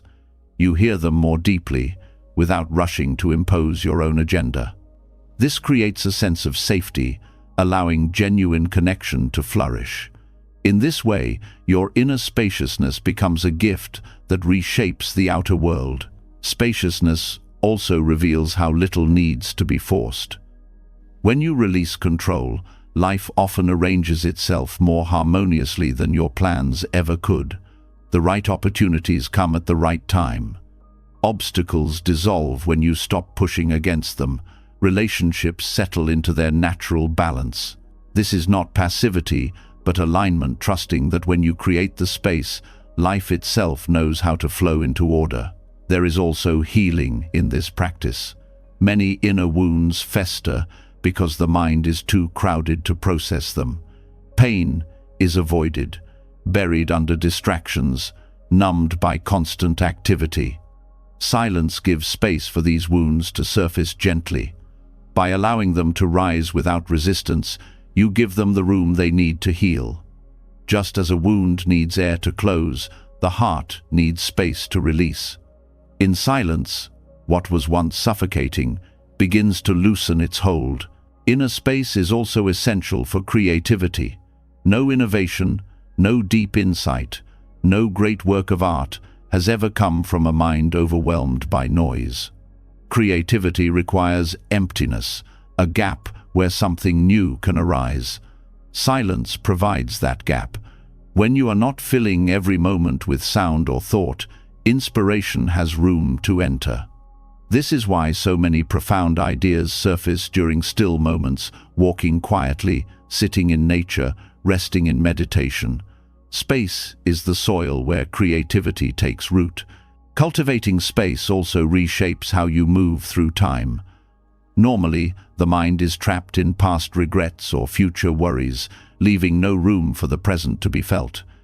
Silence opens the present wide, giving it space to breathe. Time slows. not because the clock has changed, but because you are no longer rushing past each moment. In this spaciousness, even ordinary activities, breathing, walking, sipping tea, take on a depth you never noticed before. In Zen, there is an understanding that spaciousness is the natural state of mind. The noise and clutter are temporary disturbances, like clouds covering the sky. When silence clears them away, the vast openness is revealed, not something new, but something that was always there. This realization is liberating. You begin to see that you do not need to manufacture peace. You only need to make room for it to emerge. The practice of silence as space also exposes the futility of control. Life cannot be micromanaged into perfection. The more you try to hold everything tightly, the more fragile it becomes. But when you create space, life has room to adjust itself. Just as water finds its own level when poured into a container, life finds its own balance when given space. Your role is not to force but to allow, not to dominate but to create the conditions for harmony. This openness shifts your sense of identity as well. Instead of clinging to rigid labels, you begin to experience yourself as spacious, flexible, fluid. You are no longer bound by a narrow self-image. In space, you discover freedom, the freedom to change, to grow, to release what no longer serves you. This freedom radiates into every area of life, making you more resilient, adaptable, and at peace. Ultimately, silence as space is about trust. Trust that you do not need to fill every moment, solve every problem, or control every outcome. Trust that when you make room within, life arranges itself without. Trust that clarity, balance, and healing emerge not from force, but from openness. This trust is not blind faith. It is something you experience directly when you practice. Over and over, silence shows you that when you stop crowding your life, order reveals itself. In this way, spaciousness is not just a personal refuge, but a universal principle. It is the ground where clarity grows, the container where healing unfolds, the openness where life aligns. By cultivating inner space, you allow the natural order of existence to emerge. And in that emergence, you find a peace that no amount of effort could ever create. When silence becomes space, you begin to feel the relief of openness. The clutter of thought loosens, clarity appears without effort, and life begins to settle into its natural rhythm. But with this clarity comes another challenge: how to hold this inward focus without slipping into the trap of selfishness. Turning inward can heal and restore, yet if misunderstood, it can harden into isolation, indifference, or self-absorption. The balance between caring for yourself and remaining connected to others is delicate, and Buddhism speaks clearly to this line. Focusing on yourself is often confused with ego-centered living, but they are not the same. Ego thrives on comparison, on making yourself larger by making others smaller, on feeding identity through possession or recognition. Self-focus in the Buddhist sense is entirely different. It is the practice of tending to the mind so that your presence in the world does not cause harm. It is self-care that becomes the foundation for compassion rather than a wall of separation. The difference lies in intention. Self-absorption asks, how can I take more for myself? While mindful self-focus asks, how can I understand myself so I cause less suffering? The first narrows the heart. The second opens it. When you sit in silence to calm your own restlessness, you are not retreating from humanity, you are preparing yourself to return with steadiness. When you discipline your speech, you are not silencing yourself for selfish gain, you are preserving harmony for others. This is where the Buddhist principle of the middle way becomes vital. Too much outward focus without tending to yourself leads to burnout, resentment, and hidden expectations that others cannot meet. Too much inward focus without awareness of others leads to coldness, arrogance, or detachment from reality. The middle way is walking with both truths at once, that you must care for your own mind and also remain responsible to the collective life you are part of. Self-focus becomes selfish when it is rooted in craving. Craving for recognition, comfort, superiority, or escape can disguise itself as self-care. You may call it solitude, but in truth it is avoidance. You may call it discipline, but in truth it is self-centered perfectionism. Silence reveals these hidden motives. When you turn inward, you begin to see whether your focus is cleansing the mind or simply feeding the ego in subtler ways. One of the clearest signs of mindful self-focus is how it affects your relationships. If your inward practice makes you more patient, more compassionate, more available in presence, even if not always in words, then it is aligned with wisdom. If your inward practice makes you dismissive, detached, or indifferent to the struggles of others, then it has drifted into selfishness. Silence and self-reflection are meant to dissolve barriers, not build them higher. The Buddha often used the image of tending a lamp. If the flame is unprotected, it is blown out by the slightest wind. If the lamp is cared for, it not only survives but gives light to others. Self-focus is tending to your flame, ensuring that your energy, clarity, and compassion are strong enough to be shared. But if you tend the flame only to admire its light for yourself, it loses its purpose. The lamp exists to shine outward as well as inward. This teaching also requires honesty about boundaries. There are times when stepping back to focus on yourself is the most compassionate choice you can make. If your words would come from anger, silence spares others from harm. If your energy is exhausted, rest prevents resentment later. This is not selfishness but wisdom, knowing that care for the self is also care for the whole. The line is crossed only when self-focus becomes indulgence at the expense of others. Another way Buddhism draws this line is through the understanding of interdependence. You are not a separate self existing in isolation. Your state of mind influences everyone you meet, and their state of mind influences you. To focus on yourself is, in truth, to influence the collective. The health of one drop affects the health of the ocean. Self-care and compassion are not two paths but one, when viewed from the lens of interconnection. The danger of selfishness arises when you forget this truth and treat your inner work as if it exists only for you. A monk who meditates solely to escape the world misses the point of practice.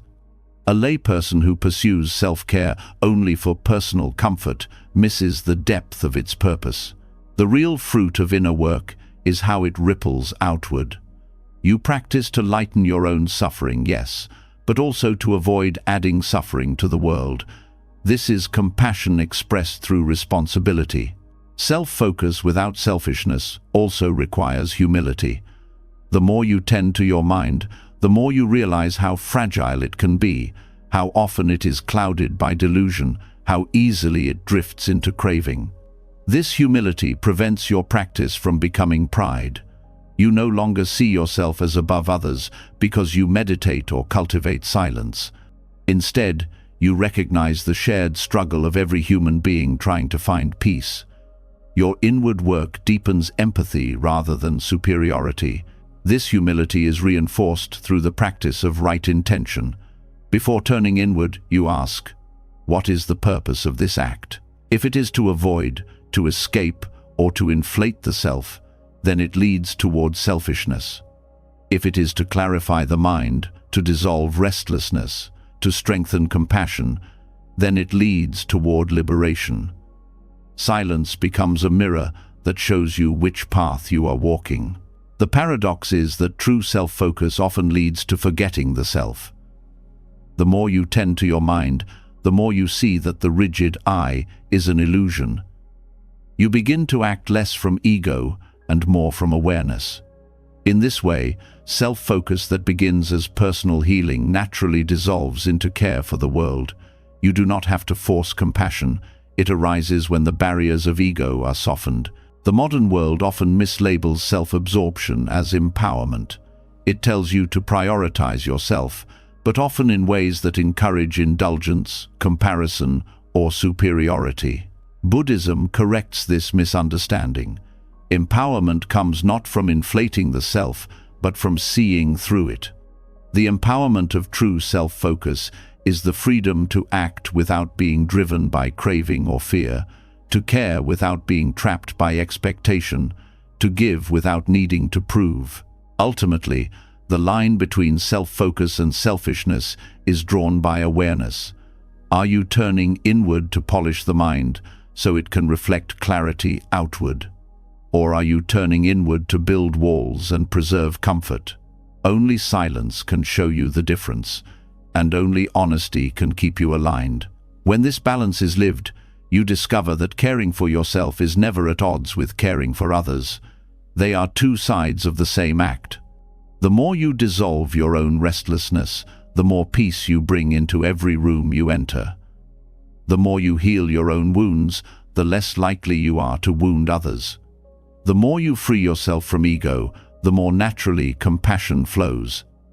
Self-focus, then, is not selfishness at all.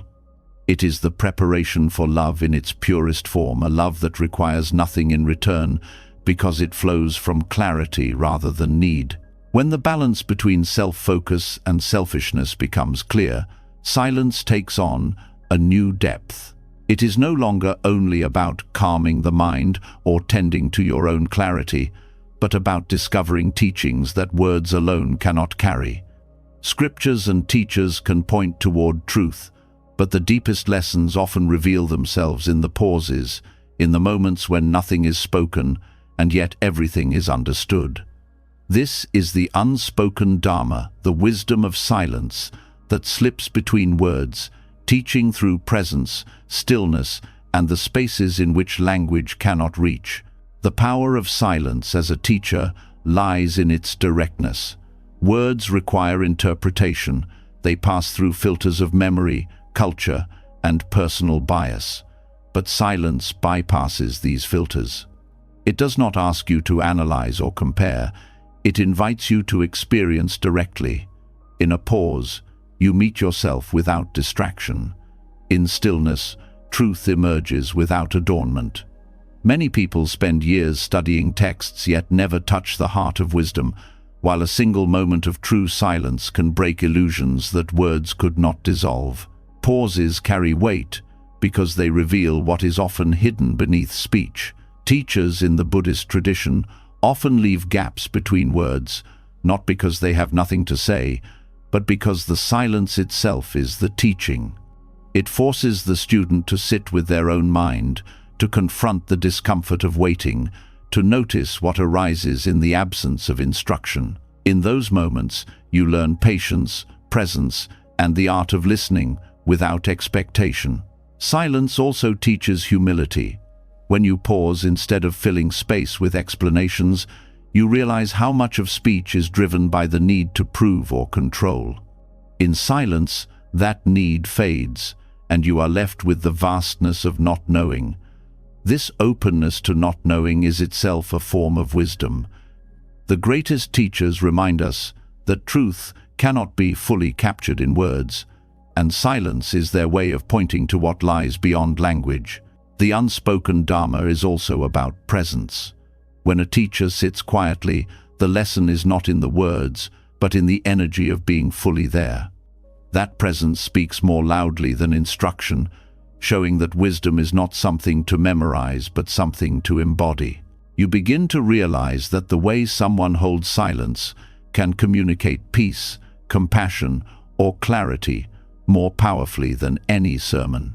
This kind of teaching is subtle, but it imprints itself deeply on those who are willing to receive it. Pauses also reveal the impermanence of thought. When you sit quietly between words, you notice how quickly the mind wants to fill the gap, reaching for distraction, grasping at explanations, pushing away discomfort.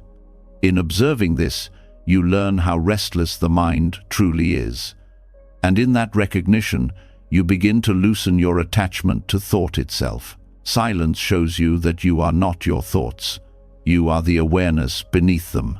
This unspoken teaching can also dissolve pride. In conversation, silence often feels uncomfortable because it strips away the shield of constant expression.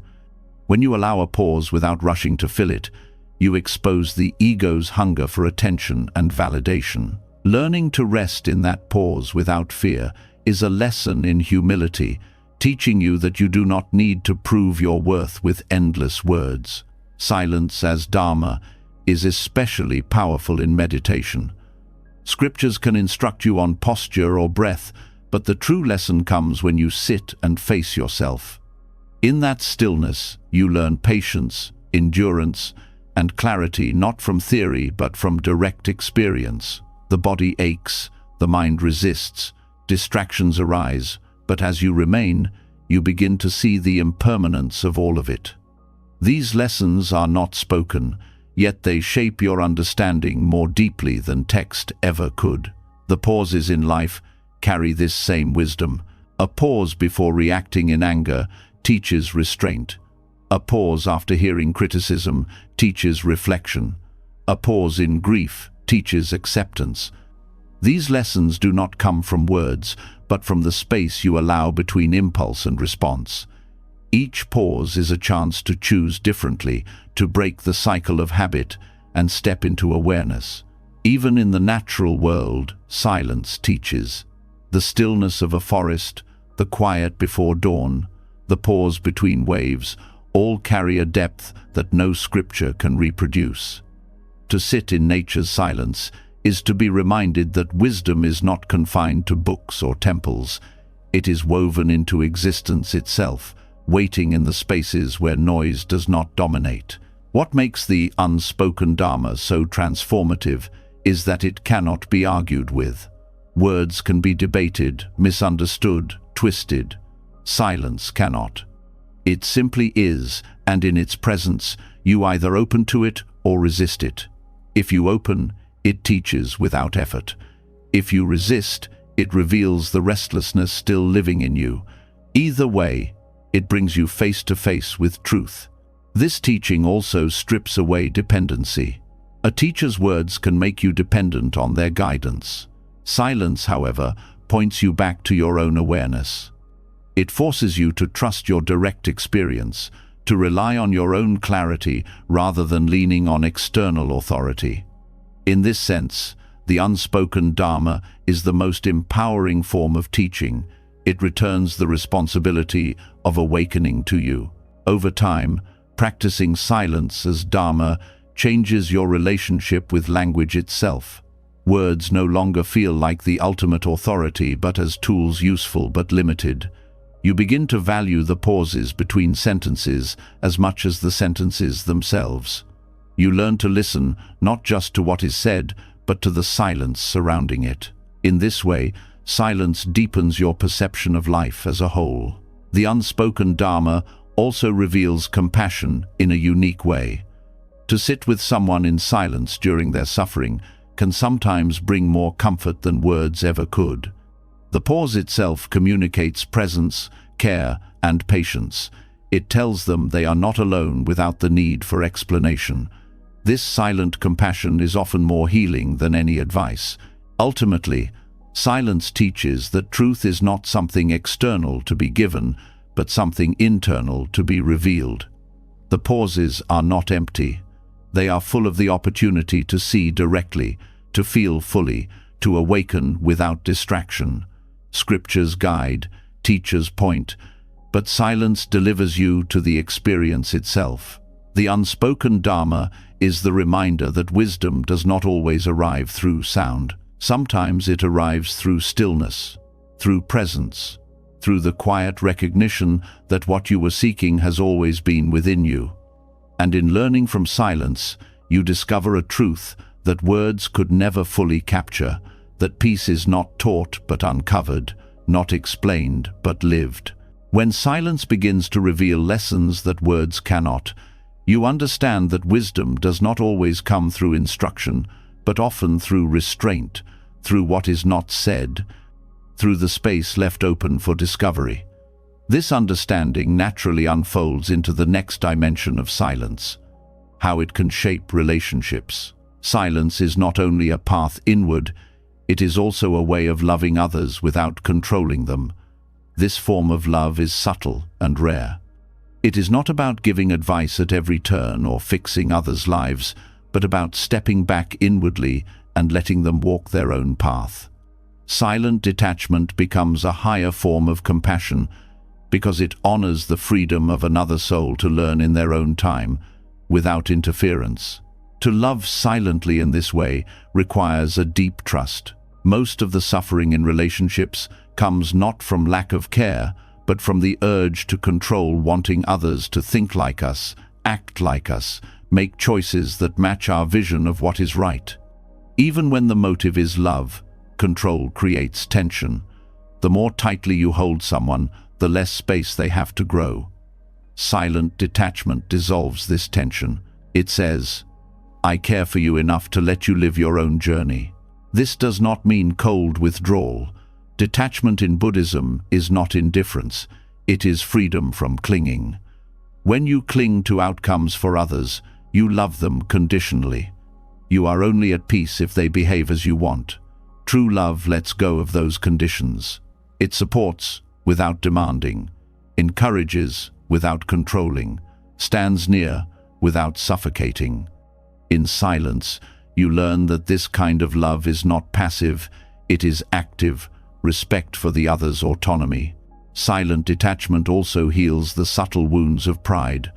Often, when you try to direct others, it is not only for their benefit, but also to satisfy your own sense of importance.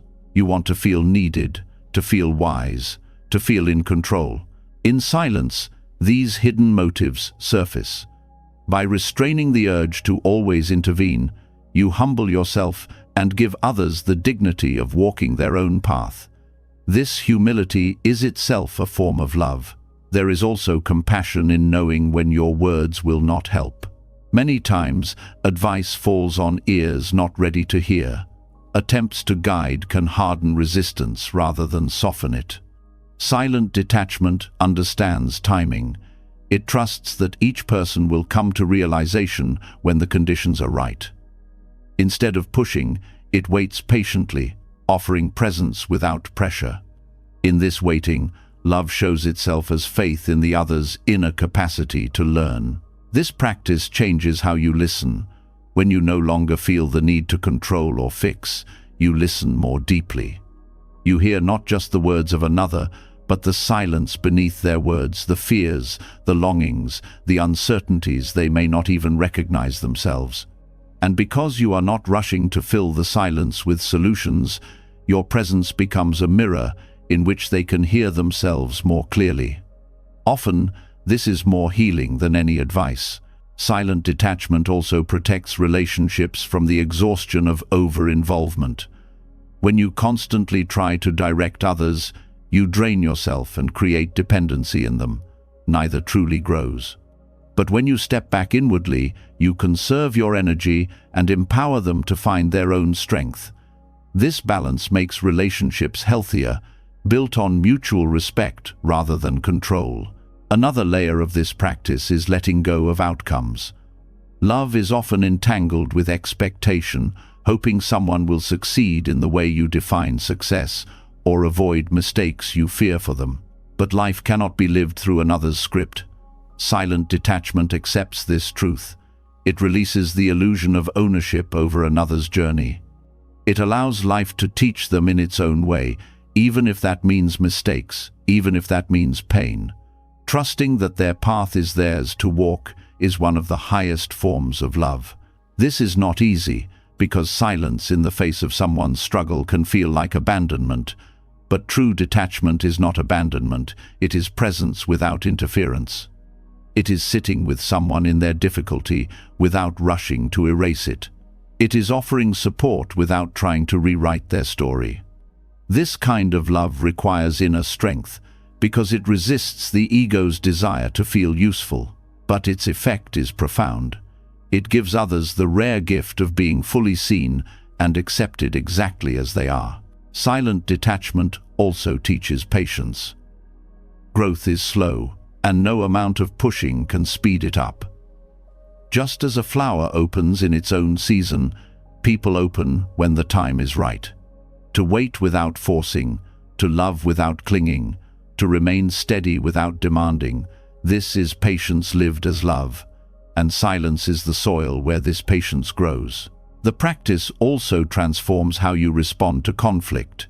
Instead of rushing to correct or argue, you pause. You allow the heat to cool, the noise to fade, the clarity to emerge naturally. Often, silence does more to resolve tension than words ever could. It shows that you value peace over winning, respect over dominance. This restraint communicates love in a language beyond speech. Silent detachment even reshapes how you see yourself in relation to others. You stop viewing yourself as responsible for their choices and them as responsible for your peace. Each becomes free to walk their own path. Love remains, but it is no longer tangled with control. This mutual freedom strengthens bonds because love that is freely given, not demanded, is the most enduring. In Buddhism, compassion is not about fixing the world according to your preferences, but about alleviating suffering through understanding. Silent detachment is this compassion in action. It understands that people often need space to face their own causes and conditions. By stepping back inwardly, you allow life itself to be their teacher. Your role is not to shield them from every lesson, but to be steady when they need support. Over time, this practice deepens your own peace. The less you cling to controlling others, the lighter your heart becomes. You no longer carry the weight of trying to manage lives that were never yours to manage. You no longer exhaust yourself by pushing against the natural flow of another's journey. Instead, you rest in the freedom of letting people be who they are, while offering love that does not bind. And this love, silent and detached, is perhaps the most powerful of all, because it does not impose, it allows. Because it does not demand, it respects. Because it does not control, it frees. In this way, silence teaches that the greatest gift you can give another is not to mold them in your image, but to trust the truth of their path, even when it looks different from yours. That trust, held quietly and steadily, is love in its purest form. When love takes the shape of silent detachment, you discover a freedom that softens both you and those you care for. Stepping back inwardly allows others to walk their own path, and in that restraint you create space for growth without control. Yet this stepping back also reveals another truth. Silence alone can feel vast, even overwhelming, unless it is anchored in something steady. That anchor is always with you, woven into your very being, your breath. Breathing is more than a biological necessity. It is the soundless rhythm that connects body, mind, and awareness. To notice it, to engage with it consciously, is to find the bridge between silence and self-awareness. Breathing is the most immediate teacher you carry. It is constant, yet often ignored. You can live without food for weeks, without water for days, but only a few minutes without breath. And still, most people pass through their lives barely aware of it. Silence changes this. When you quiet the external noise and stop filling space with endless words or distractions, the breath comes forward. It becomes not just air moving in and out, but a doorway into presence. The simplicity of breathing is what makes it profound. It requires no special tools, no elaborate rituals, no preparation. All that is needed is attention. By resting awareness on the breath, you begin to notice subtleties: how it enters cool and leaves warm, how it rises in the chest or belly, how it shifts with emotions. In moments of fear, breath quickens. In calm, it slows. This link between breath and mind is direct, and through it, silence gains depth. Conscious breathing transforms silence from emptiness into fullness. Without the breath as anchor, silence can feel like a void, leaving the restless mind scrambling to fill it. But when you stay with the breath, silence becomes alive. Each inhale and exhale is like a bell ringing softly within you, reminding you to return, to notice, to be here. The sound of silence is not absence but rhythm, the quiet, steady rhythm of your own life unfolding in breath. This practice also reveals how shallow daily breathing often is. In a life of rushing, people breathe from the chest, clipped and fast, barely sustaining themselves. This shallow breath mirrors a shallow awareness always at the surface, never sinking deeper. Conscious breathing invites depth. It encourages the belly to soften, the lungs to expand fully, the body to release tension, and as the breath deepens, the mind follows. Anxiety loosens, clarity rises, stillness takes root. Breath is also a bridge between the seen and unseen. Physically, it sustains your body. Subtly, it sustains awareness. Each breath carries oxygen to every cell, but it also carries your attention into the present. When you breathe consciously, the wandering mind has no ground for distraction. It returns, moment by moment, to the simple truth of being alive. In this way, breath unites silence and awareness, grounding the mind in the body so that presence is no longer abstract but lived. In Buddhist practice, mindfulness of breathing is often the first step in meditation, not because it is basic, but because it is foundational. To follow the breath is to learn the art of observing without interference. You do not control the breath. You witness it. You do not force it to be longer or shorter. You notice what it is. This observation teaches acceptance. It shows you how to meet reality as it is, without judgment or grasping. Breath also reveals impermanence with every cycle. Each inhale is born, each exhale passes away. No breath can be held forever. No breath can be repeated exactly. This rhythm reflects the larger truth of life itself. Everything arises and fades. Nothing clings. Nothing is permanent. To sit with the breath is to sit with the very nature of existence, experiencing impermanence not as an idea, but as a living truth in your body. The healing power of breath emerges here too. Restlessness, anxiety, anger all soften when attention returns to the breath. Not because the breath erases problems, but because it brings you back to balance. When you are anxious, the mind races into the future. When you are angry, it is trapped in the past. Breath anchors you in the present, the only place where peace can truly exist. This anchoring is why conscious breathing has been used for centuries as both meditation and medicine. Breathing consciously also teaches patience. You cannot rush the breath. You cannot force it to give more than it does. You must move at its pace, which is the pace of life itself. This patience seeps into your way of living. Instead of forcing outcomes, you begin to flow with rhythm. Instead of demanding speed, you learn to wait. Each breath becomes a teacher of balance, slowing the restless mind and grounding the body in calm. In silence, breath becomes language. Where words fail, breath communicates. A long exhale can calm another person in your presence. Steady breathing can signal safety without a word spoken. Shared silence, connected by breath, creates intimacy more profound than speech. In this way, conscious breathing not only deepens your relationship with yourself, but also with others. It teaches that silence, supported by breath, is never emptiness, but connection. This bridge between silence and awareness also changes how you experience time. Normally, time feels fragmented, rushing, scattered, broken into tasks and deadlines. But when you follow the breath, time becomes continuous. There is no past or future, only the rhythm of this inhale, this exhale. The mind settles, the heart steadies, and you feel carried by a flow larger than yourself. This sense of timelessness is not escape, but clarity.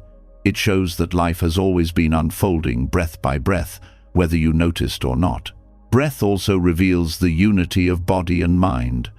Often people treat them as separate, the body as physical, the mind as abstract. But the breath unites them. An anxious thought tightens the chest. A calm thought deepens the inhale. By working with the breath, you affect both body and mind together. Conscious breathing is holistic. It heals fragmentation by showing that you are not pieces, but a living whole. Finally, breathing as silence carries a lesson in surrender. Each exhale is a letting go. You release air you cannot keep. Trust that the next inhale will arrive. This rhythm mirrors the rhythm of life itself, holding and releasing, beginning and ending, trusting the unseen continuity. To breathe consciously is to practice letting go with every cycle. It is to rehearse surrender in the smallest way so that you can live surrender in the largest. Through all of this, breath proves itself as the quiet teacher you always carry, the link between silence and awareness, the steady rhythm that grounds your presence. To notice it is to hear the sound of silence made visible in your own body. To live it is to transform silence from emptiness into a living, breathing clarity. And in that clarity, you find the deepest awareness, not through effort or words, but through the simple act of being fully here, breath after breath. When the breath reveals itself as the bridge between silence and self-awareness, you begin to see how every inhale grounds you and every exhale teaches release. With each cycle, you are reminded that stillness is not empty but alive, carrying you closer to clarity. And yet, once this inner rhythm becomes steady, another truth rises to the surface. Silence and self-awareness do not only calm you inwardly, they also shield you outwardly. They protect you in a world where negativity spreads easily, where criticism, anger, and distraction cling to those who are not rooted within. This is where the lesson of the lotus emerges. The lotus grows in muddy water, yet its petals remain pure, unstained by the mud that surrounds it. In the same way, when you turn inward, you find the power to rise above without making noise, to bloom untouched by the world's negativity. The strength of the lotus is not in fighting the mud, but in simply not allowing it to define its nature. Likewise, focusing inward does not mean resisting or battling every criticism, every hostile opinion, or every distraction. It means knowing that what surrounds you does not have to stain you. Silence becomes your protective layer, a boundary that negativity cannot pierce. By resting in your own stillness, you rise in dignity without having to defend or retaliate. This rising above is not about arrogance. It is not about believing you are better than others. It is about recognizing that you are not obligated to carry the weight of every judgment or conflict that comes your way. When you focus inward, you discover that your peace does not depend on the approval or disapproval of others. Just as the lotus remains untouched, no matter how dirty the water, your inner clarity remains intact when you refuse to let external noise dictate your worth. The practice of rising above through inward focus begins with awareness. Negativity often hooks you because it enters unnoticed. A harsh word triggers anger. Criticism sparks defensiveness. Gossip pulls you into reaction. But when your attention rests within, anchored by silence, you notice the moment negativity tries to touch you. Instead of reacting blindly, you pause. That pause is the difference between sinking into the mud and rising beyond it. Another key is perspective. Silence teaches you to see negativity for what it is, an expression of someone else's pain, fear, or confusion, not a reflection of your truth. When you cultivate this perspective, external attacks lose their power. You do not need to answer every provocation or prove every judgment wrong. The lotus does not argue with the mud, it simply blooms above it. Likewise, your silence becomes your statement, your calm presence, your response. Inward focus also prevents you from being consumed by comparison. Much of external negativity comes not only from others, but from your own mind, measuring yourself against standards, chasing approval, fearing failure. By focusing inward, you recognize these comparisons as noise. Silence reveals that your worth is not defined by how you measure against others, but by the clarity and integrity you cultivate within yourself. Rising above negativity also requires consistency. Just as the lotus continues to grow day after day despite the water around it, you must return to your inward practice regularly. Silence is not a one-time retreat, but a discipline that protects you from being swept into the chaos of the world. Each time you return to your inner stillness, you strengthen the roots that allow you to rise higher. This way of living also transforms how you engage with the world. Instead of reacting with anger when faced with hostility, you respond with calm, or at times with nothing at all. This does not mean you accept injustice, but that you choose your battles wisely. You no longer waste energy on every insult or distraction. You conserve your strength for what truly matters. In this sense, silence is not avoidance but wisdom, a way of directing your energy where it can bring real growth. The lotus also teaches resilience. It does not demand perfect conditions to bloom. It rises from the very mud that could have drowned it, turning what seems impure into the foundation for beauty. In your own life, focusing inward allows you to do the same. Criticism, failure, hardship all become soil from which strength grows, as long as you do not let them define you. Silence transforms adversity into nourishment, patience into resilience, stillness into strength. In this practice, there is also freedom. When you no longer need to react to every negative force, you reclaim your power. External noise no longer pulls you into endless cycles of defense and explanation. You are free to walk your path, guided not by approval or fear of rejection, but by the clarity within. This freedom feels like lightness, a release from burdens you once thought you had to carry. Rising above without noise also deepens your compassion. When you are no longer consumed by defending yourself, you have the space to see others more clearly. You begin to understand that those who spread negativity are often drowning in their own mud, trapped in pain they do not know how to release. Your silence becomes a form of compassion, refusing to add more anger to what is already heavy. Instead of contributing to their suffering, you choose not to feed it. This is not weakness, but strength. The world often mistakes silence for submission, but true silence is powerful. It is the refusal to be shaken, the ability to remain steady when others try to provoke chaos. This strength is quiet but undeniable. Like the lotus blooming in stillness, your calm presence becomes impossible to ignore, shining brighter than any argument ever could. Over time, living this way transforms how you see yourself. You stop identifying with every external label, every judgment thrown your way.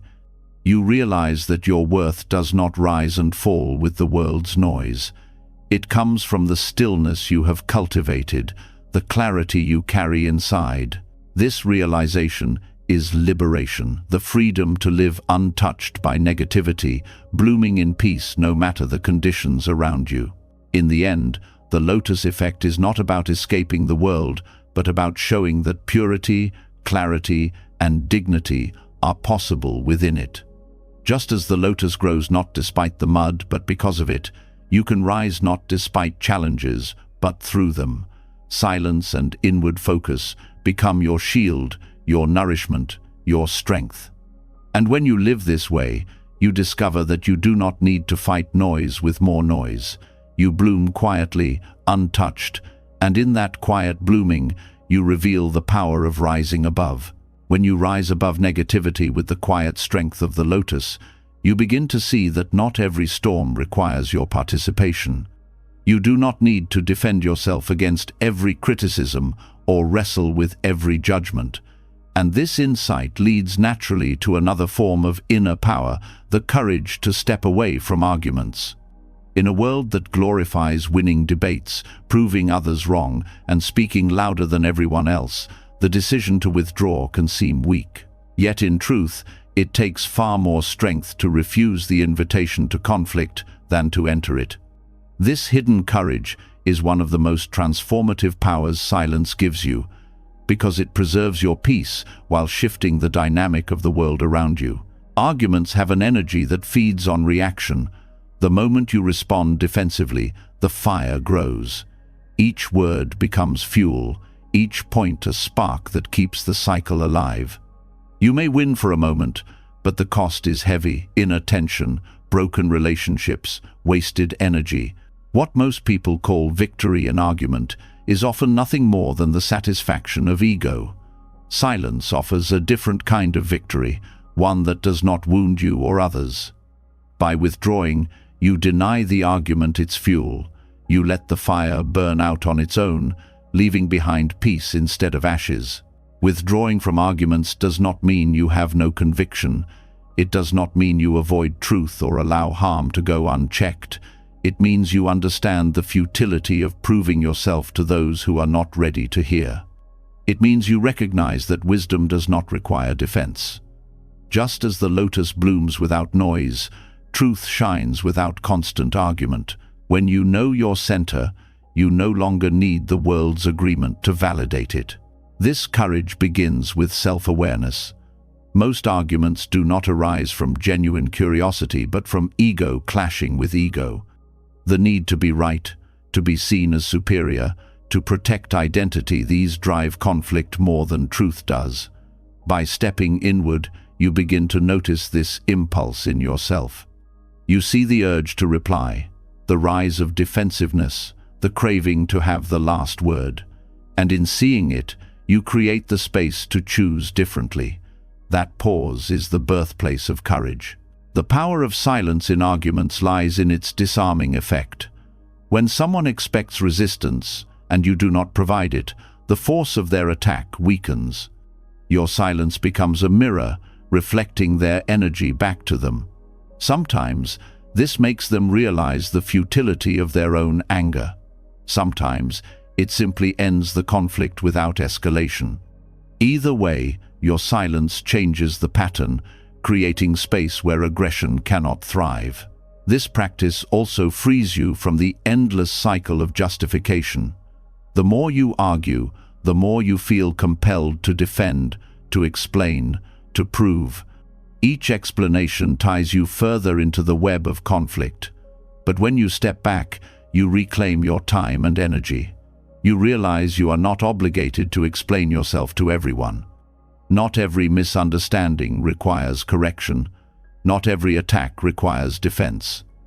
By walking away, you affirm that your peace is more valuable than your pride. There is a humility in this courage. To withdraw from arguments means letting go of the need to win, the need to appear superior. It is admitting that victory is not always external but internal. The world may see silence as surrender, but within you, it feels like liberation. You are no longer bound to the exhausting game of one-upmanship. You rest in the deeper, knowing that peace is worth more than applause. This hidden courage is transformative because it changes relationships. Arguments often leave scars even when resolved. Harsh words linger, trust weakens, bonds fray. By refusing to engage, you preserve relationships that might otherwise fracture. Silence communicates that you value peace more than being right, respect more than dominance. This builds trust over time, even if it is not recognized immediately. It also strengthens resilience. Each time you walk away from conflict, you prove to yourself that you are not controlled by impulse. You grow in patience, in clarity, in mastery over your own emotions. This mastery is not cold detachment, but warm steadiness, the ability to remain rooted while storms pass around you. It is strength hidden beneath gentleness, a courage that does not shout but endures. In Buddhist practice, this restraint reflects the principle of right action. Arguments often lead to harm, harsh words, broken peace, lingering resentment. By withdrawing, You prevent harm before it begins.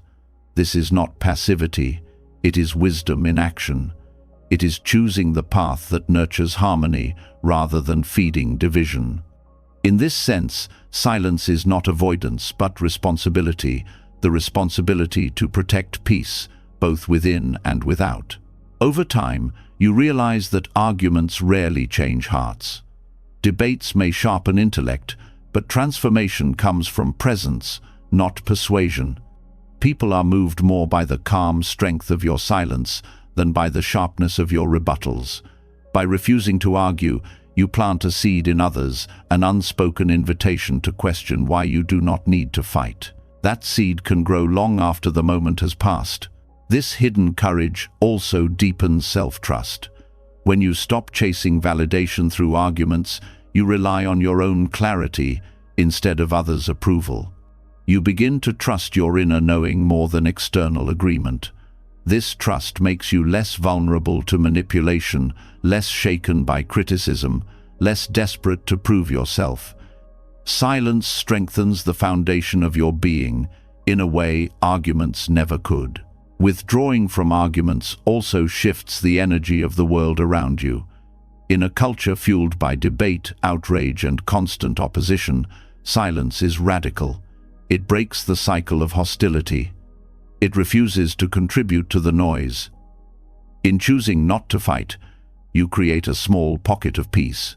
And when many people make this choice, those pockets grow into something powerful, reshaping the collective energy toward calm. Ultimately, this hidden courage is about choosing the kind of life you want to live. You can spend your days defending yourself, arguing endlessly, proving points that vanish with time. Or you can spend them cultivating peace, holding dignity, and rising above without noise. Silence offers you that choice. It teaches that victory is not in defeating another, but in refusing to be dragged down into battles that cost your spirit more than they are worth. To walk away is not weakness. To stay silent is not surrender. It is the strength of one who knows that storms pass on their own, that truth does not need to shout, and that the greatest victories are often the quietest.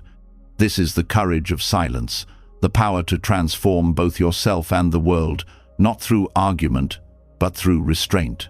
When you discover the hidden courage of walking away from arguments, you begin to see that silence is not weakness, but wisdom.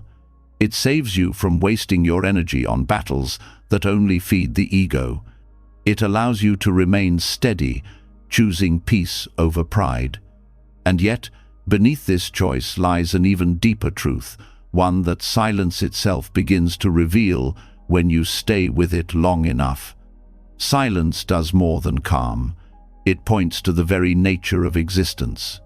The stillness you enter in those quiet moments is not just personal relief, it is a doorway into the Buddhist teaching of emptiness, or shunyata. Silence and emptiness are not two separate paths, but twin teachers, guiding you toward the same understanding, that everything is interconnected, fluid, and without a permanent self. Emptiness in Buddhism is often misunderstood. It does not mean that nothing exists or that life has no meaning. It means that nothing exists independently, fixed, or in isolation. Every form, every thought, every being arises because of countless conditions. The tree exists because of sunlight, soil, rain, air, and time. The breath exists because of lungs, body, and the surrounding atmosphere. Even your sense of self arises from memories, language, culture, and relationships. Emptiness points to this interdependence. Everything is connected, nothing stands alone. Silence brings this truth to life in direct experience. When the noise of the mind fades, you begin to notice how inseparable everything is. The breath you take is not yours alone. It is air shared with trees, with oceans, with generations before you. The calm you feel is not isolated.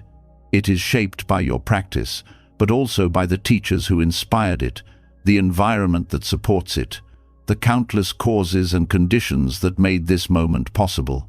Silence makes the philosophy of emptiness tangible. When you rest in silence, the boundaries of the self loosen. You notice that thoughts come and go without your command. Emotions arise and fade like passing weather.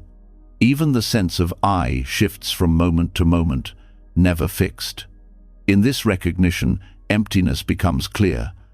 The self is not a solid object, but a process, always changing, always shaped by conditions. Silence shows you this, not as theory but as direct truth felt in your body and mind. This understanding frees you from the weight of clinging.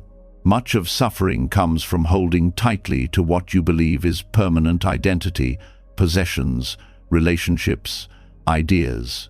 But silence reveals their impermanence. In quiet, you see how everything moves and transforms. What you thought was solid becomes fluid. This realization does not create despair but liberation. If nothing is fixed, then you are not trapped. You can change, let go, and flow with life rather than resist it. Emptiness also deepens compassion. When you see that nothing exists on its own, you understand that suffering is not isolated either. The pain of one being ripples into others, just as the kindness of one act spreads beyond what you can measure. In silence, you begin to feel this interconnectedness. Your stillness is not just for you, it affects the people around you, calming the atmosphere, shifting the energy of a room. Emptiness shows that your practice is never personal alone. It is part of a web where everything touches everything else. Silence as teacher also reveals the futility of separation. The ego thrives on dividing self and other, mine and yours, right and wrong. But when you sit in stillness, those divisions blur. The breath moving through you is the same air moving through all beings. The stillness in you reflects the stillness in the world. Emptiness becomes not just an idea, but a lived experience of unity. This twin teaching dismantles fear as well. Much fear arises from clinging to permanence, fear of losing what you think defines you, fear of change, fear of death. But when silence shows you that everything is interconnected and constantly shifting, you begin to trust the flow. Death is no longer absolute separation, but part of the cycle of transformation. Change is no longer threat, but natural rhythm. Emptiness replaces fear with acceptance. Another gift of these twin teachers is humility. Silence humbles the ego by stripping away its defenses. Emptiness humbles the mind by showing that the self is not the center of existence, but one thread in a vast web. This humility is not weakness but strength. It frees you from the burden of always proving, always defending, always asserting. You can simply be part of the whole, at peace with the flow of interdependence. Emptiness also changes how you approach truth itself. Words and concepts can only point to it, never capture it fully. Scriptures describe emptiness, but silence lets you taste it. In the quiet, when thought falls away, you experience directly the spaciousness of being, the openness that cannot be confined by language. It is this direct encounter that transforms philosophy into lived wisdom. Living with the awareness of emptiness and silence reshapes every choice. You act with more care, knowing that what you do touches countless others. You let go more easily, knowing that nothing can be held forever. You forgive more freely, knowing that clinging to resentment ties you to illusions. You love more deeply, knowing that separation is only an appearance. The twin teachers also prepare you for life's uncertainties. When you understand emptiness, change no longer surprises you, it is expected. When you cultivate silence, you have the inner stillness to meet change without panic. Together, they create resilience. The mind remains steady because it understands the fluid nature of reality, and the heart remains open because it feels connected to all that is. Ultimately, emptiness and silence both teach the same truth. That peace is not found in clinging, but in letting go. They show you that freedom is not in isolation, but in interconnection. They reveal that wisdom is not in endless words, but in the quiet recognition of what has always been true. These twin teachers walk side by side, one pointing with philosophy, the other pointing with direct experience, leading you into the same realization that nothing stands alone, and in this interdependence lies both freedom and compassion. When you allow silence to deepen and emptiness to guide you, you begin to live differently. You stop resisting life's flow, stop clinging to the illusion of permanence, stop seeing yourself as separate. You live as part of the great web, steady in stillness, open in compassion, free in awareness. And in this way, the twin teachers do not just instruct, they transform. When silence joins with the teaching of emptiness, you begin to see the world as an unbroken web of interdependence. Nothing stands alone, nothing is fixed, and in that openness, life flows without resistance. This realization does more than reshape your thinking, it shifts the way you move through time itself. In the quiet, you notice a rhythm that is not bound to clocks or deadlines. It is not the hurried pace of ambition or the restless pull of distraction. It is the timeless rhythm of stillness, a current that has always been present beneath the surface noise. To rest in silence is to fall into step with this rhythm, to feel life's eternal flow carrying you instead of always struggling against it. Stillness does not stop time, it changes how you experience it. When the mind is restless, time feels fragmented. Hours slip away unnoticed in distraction, or they drag unbearably when caught in waiting. In silence, these distortions dissolve. Time softens into presence. Each moment feels whole, complete in itself, not a stepping stone to something else. You begin to move in time with life, not chasing it, not resisting it, but flowing alongside it with balance. This rhythm of stillness reveals itself in the body first. Breathing slows, heartbeat steadies, muscles release. The physical body becomes a reflection of inner calm, aligning with the quiet tempo that silence teaches. From there, the mind follows. Thoughts no longer collide with one another in frantic bursts.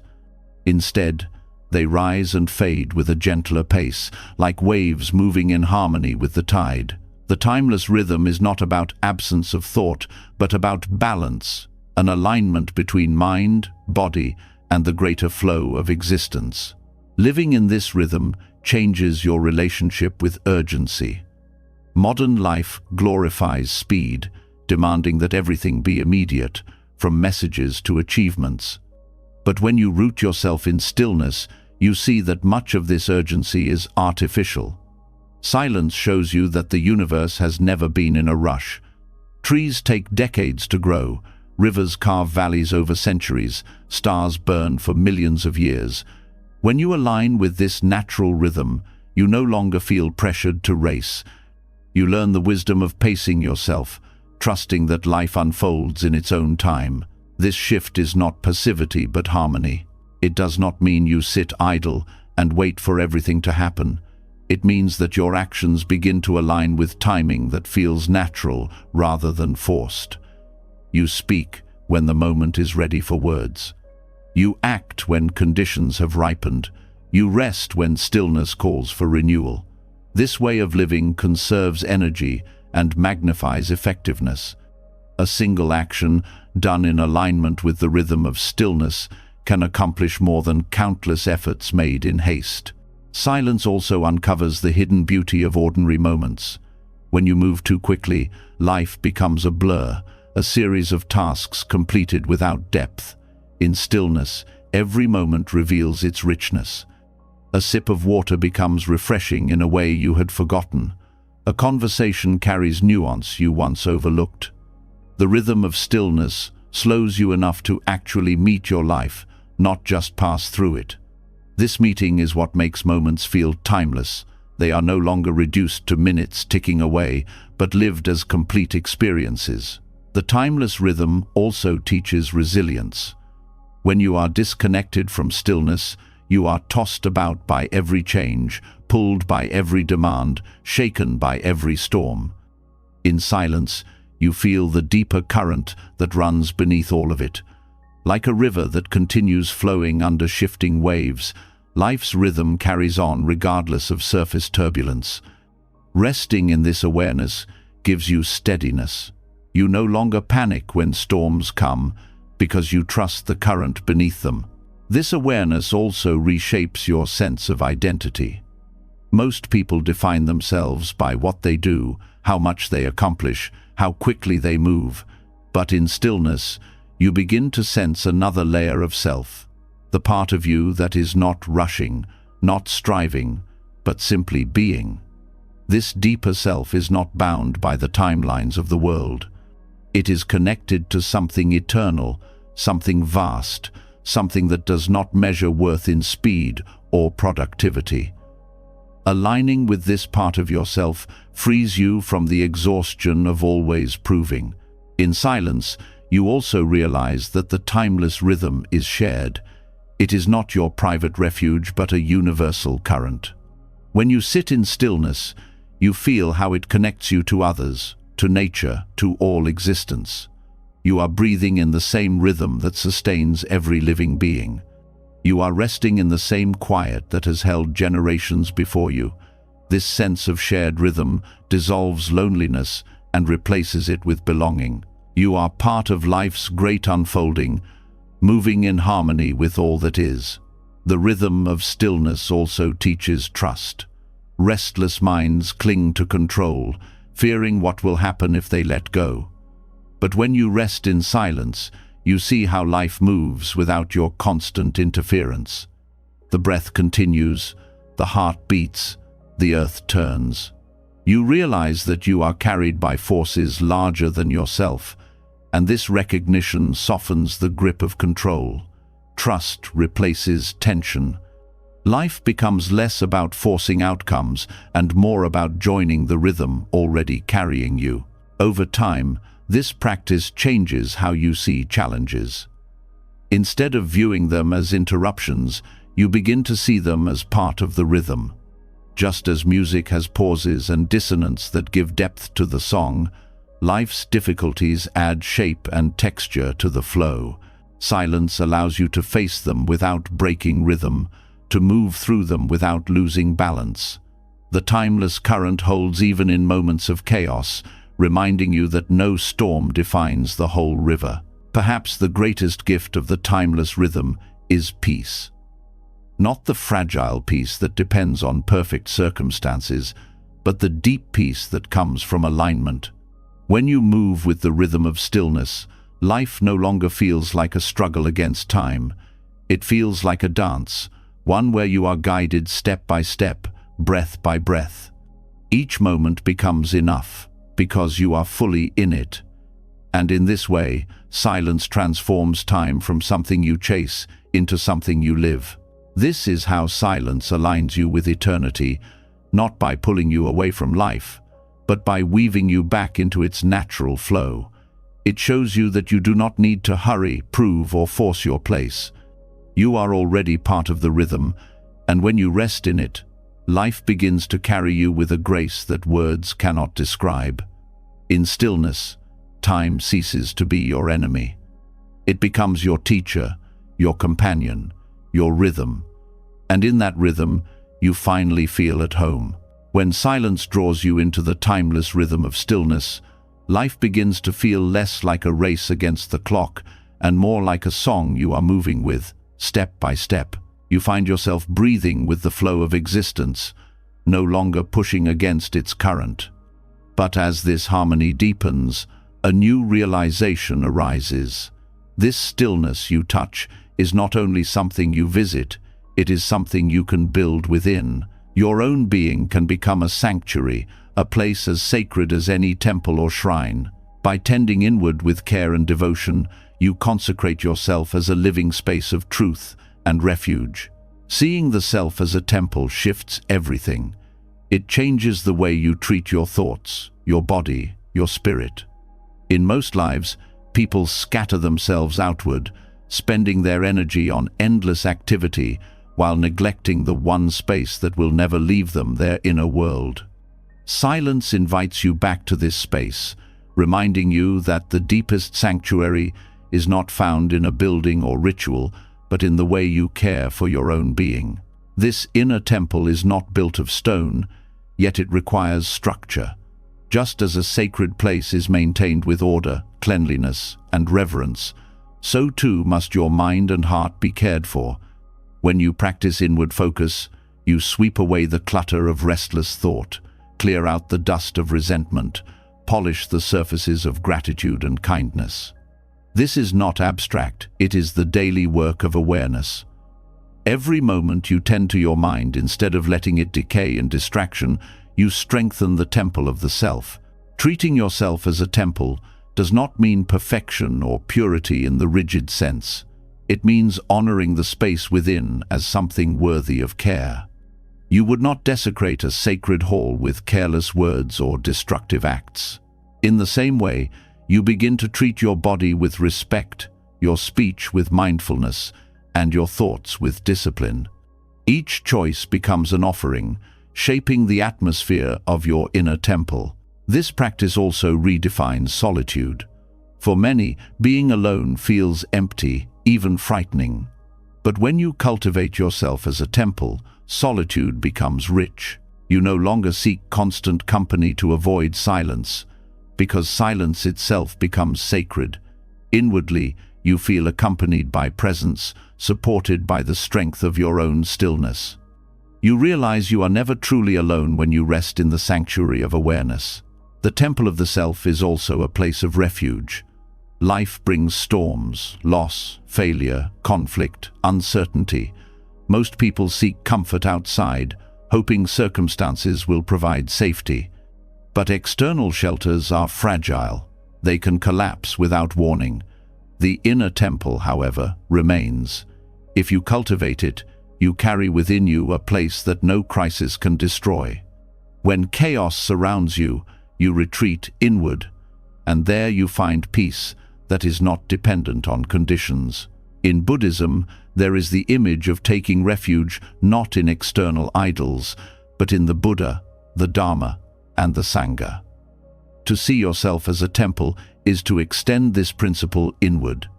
You take refuge in your capacity for awareness, in the truth you cultivate through silence, and in the community of qualities, compassion, patience, wisdom that live within you.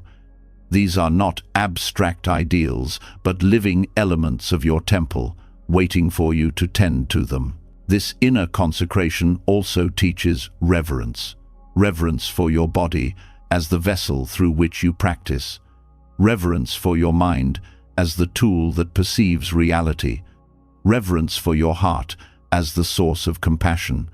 By treating these with care, you honor life itself.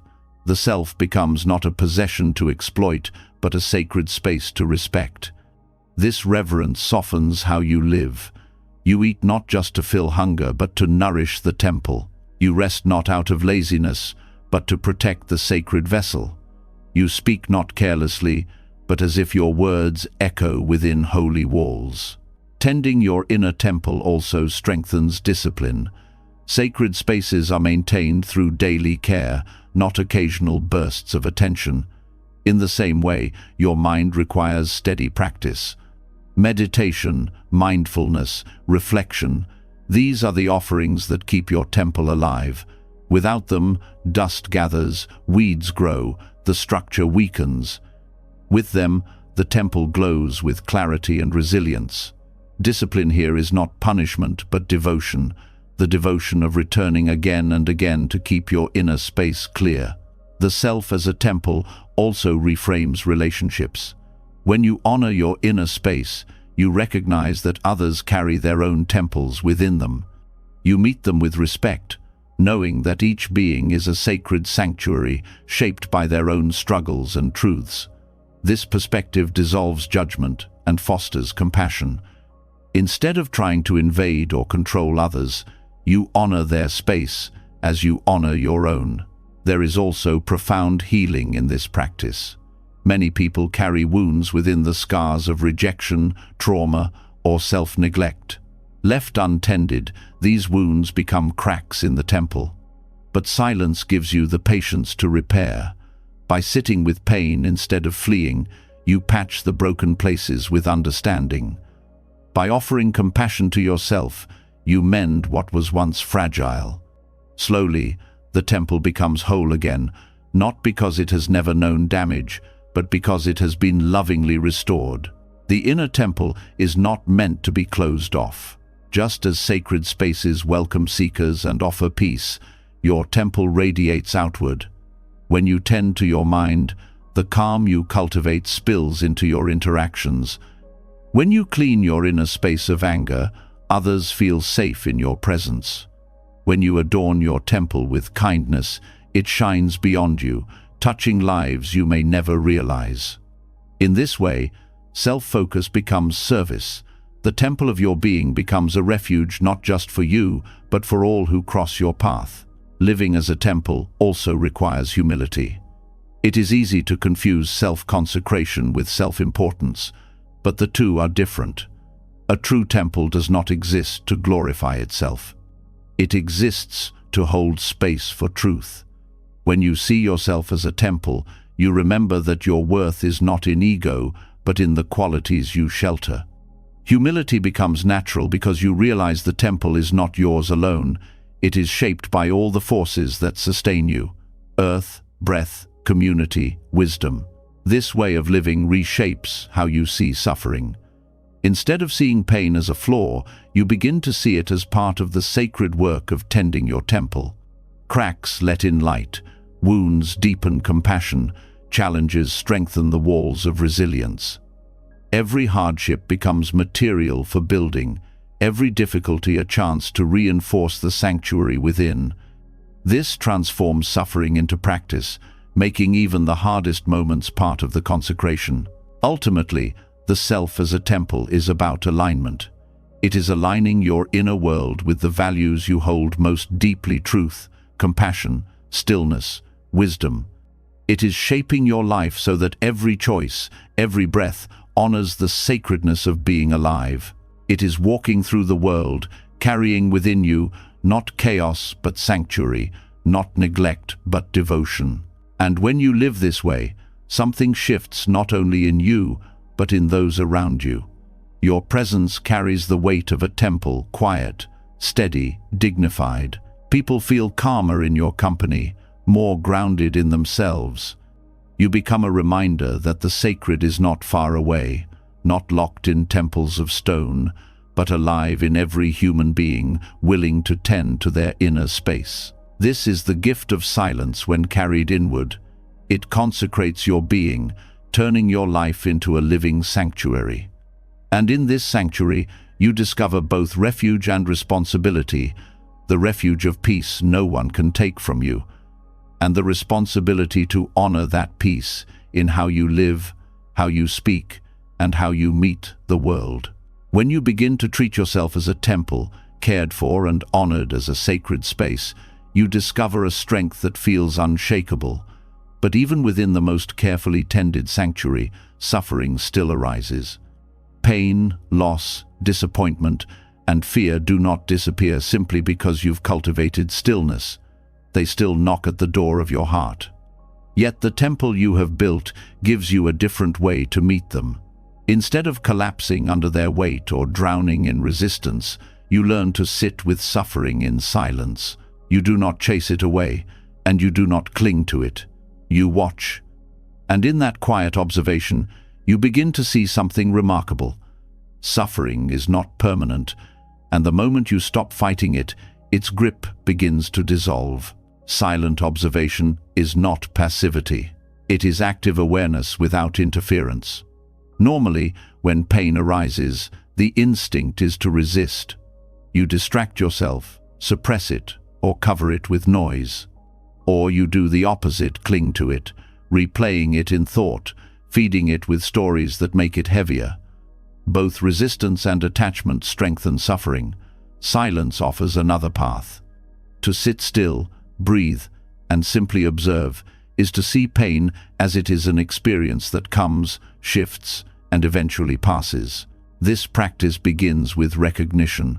You allow yourself to notice the sensations of suffering without judgment. If there is grief, you feel its heaviness in the chest. If there is anger, you notice the heat in the body. If there is fear, you observe the tightening of the breath. You do not label these as good or bad. You witness them as conditions arising. This witnessing creates space. Instead of being consumed by suffering, you stand beside it, watching. The first thing silence reveals is impermanence. No sensation, however sharp, stays the same forever. A wave of grief may feel unbearable, but if you stay still, you notice it changes, intensity rises, then softens, shifts in texture, transforms into something else. Even the heaviest emotions move like clouds across the sky. Without silence, you miss this truth, believing pain will last forever. With silence, you see it directly. Suffering has no permanence. It ebbs and flows like everything else.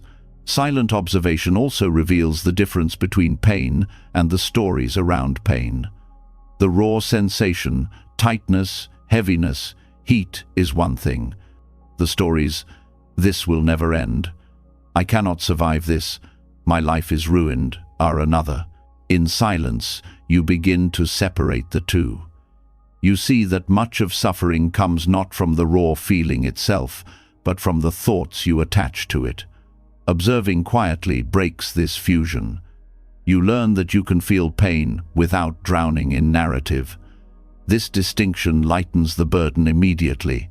Another gift of silent observation is patience. Most suffering feels unbearable not because of its intensity, but because of the mind's urgency to escape it. You want relief now, but silence teaches you to wait. To sit with discomfort long enough to see its nature. This waiting builds resilience.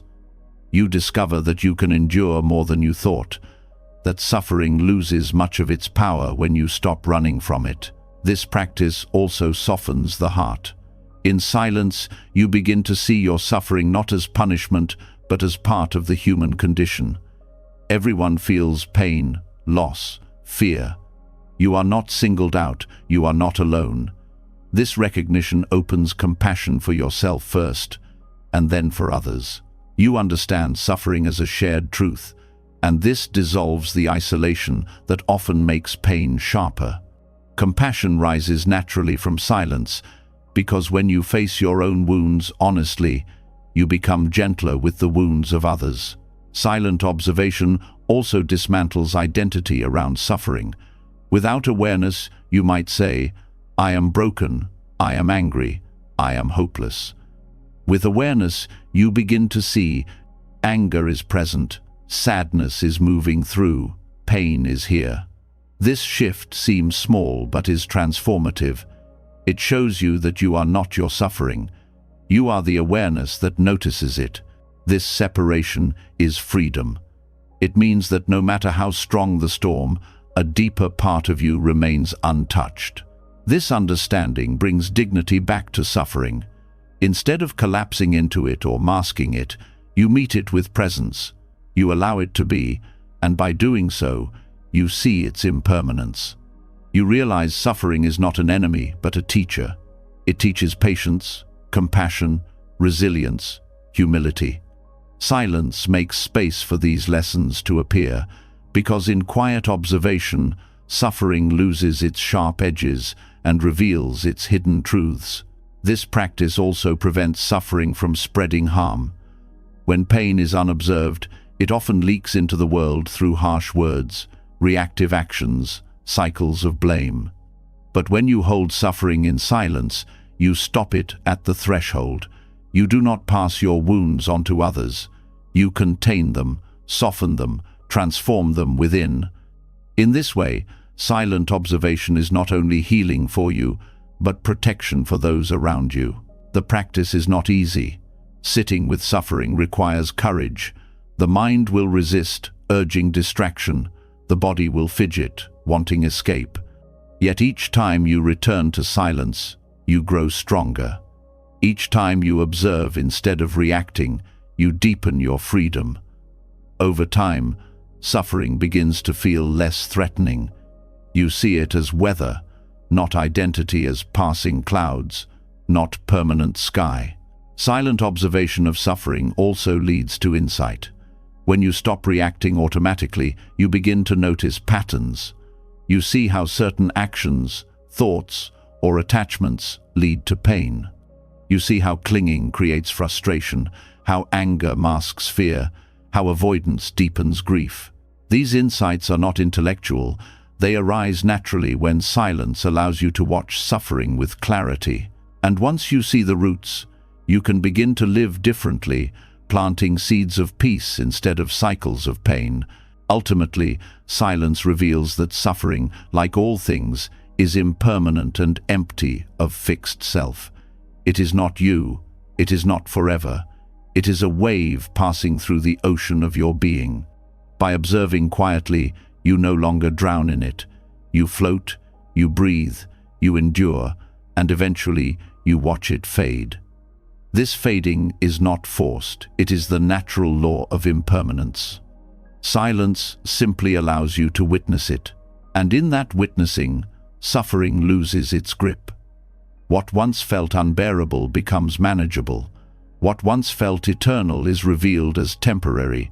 What once defined you becomes just another experience passing through awareness.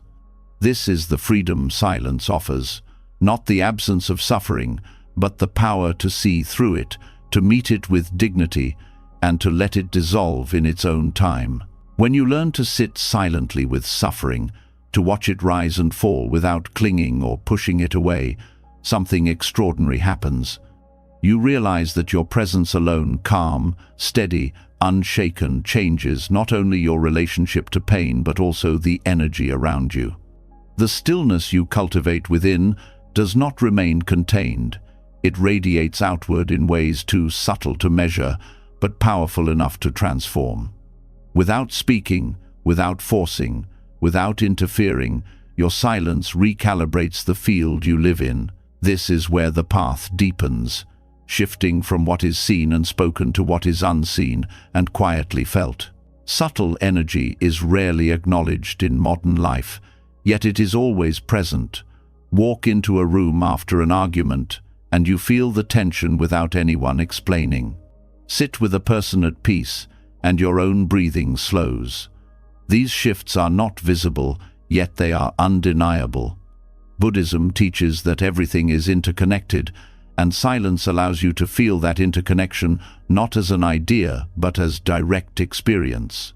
When you turn inward and rest in stillness, you become attuned to these currents, and your attention itself begins to reshape them.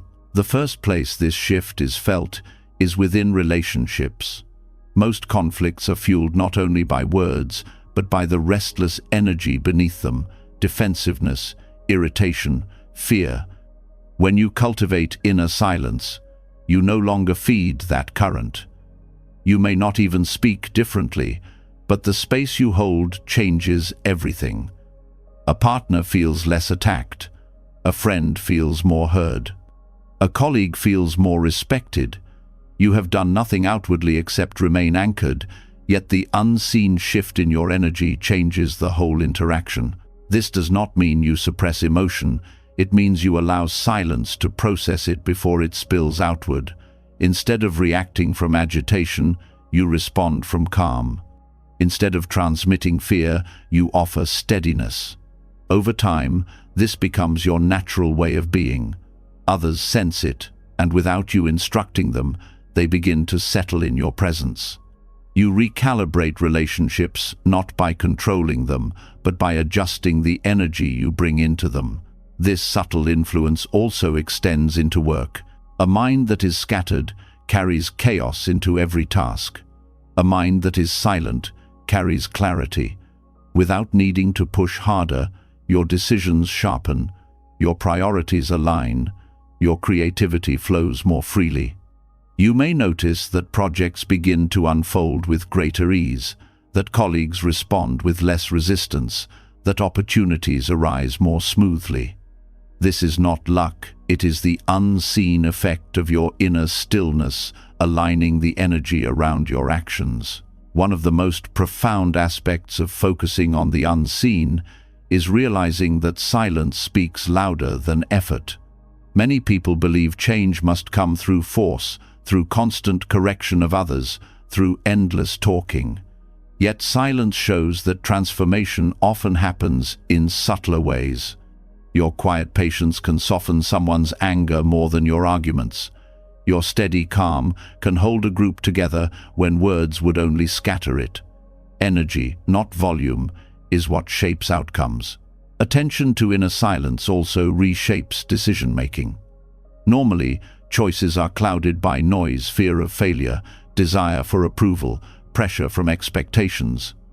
But when you pause in silence, you begin to sense a deeper current guiding you. Sometimes it comes as intuition, sometimes as a quiet clarity that one path feels aligned while another feels heavy. By listening to these subtle signals, you make choices that not only serve your needs, but harmonize with the greater flow of life. This alignment often leads to better outcomes with less struggle. This practice also refines your perception.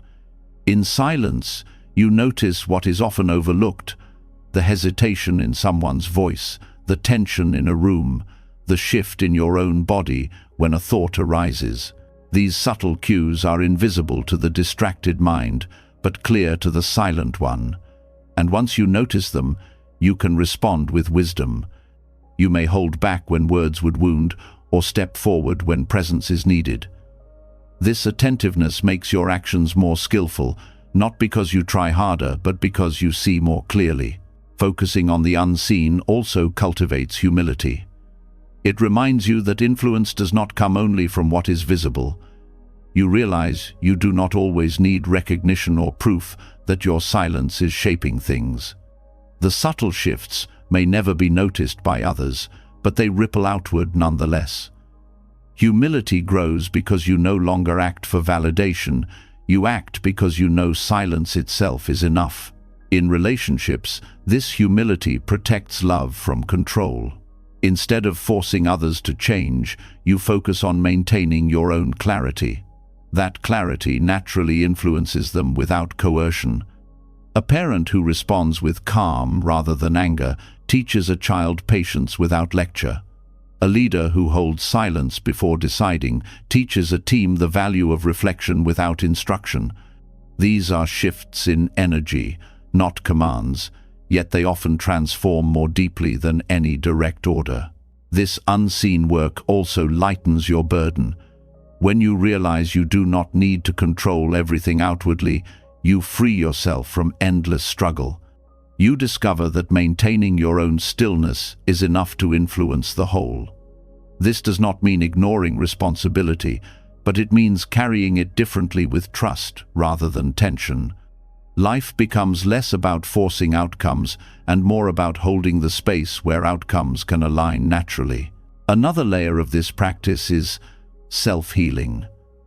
By focusing on silence within, you begin to notice subtle shifts in your own energy. A tightness that signals stress, a heaviness that warns of burnout, a restlessness that points to unspoken fear. By noticing these early, you adjust before they grow. You rest, breathe, release, and in doing so, you prevent suffering before it takes hold. This preventative care is one of the greatest gifts of attending to the unseen. Over time, you may notice that silence recalibrates more than your immediate surroundings. It reshapes how life itself unfolds. Synchronistic moments appear: encounters, opportunities, solutions that seem to arise without effort. This is not magic, but resonance. When your inner silence aligns with the natural order, life responds in kind. The unseen rhythm you cultivate within attracts alignment in the outer world.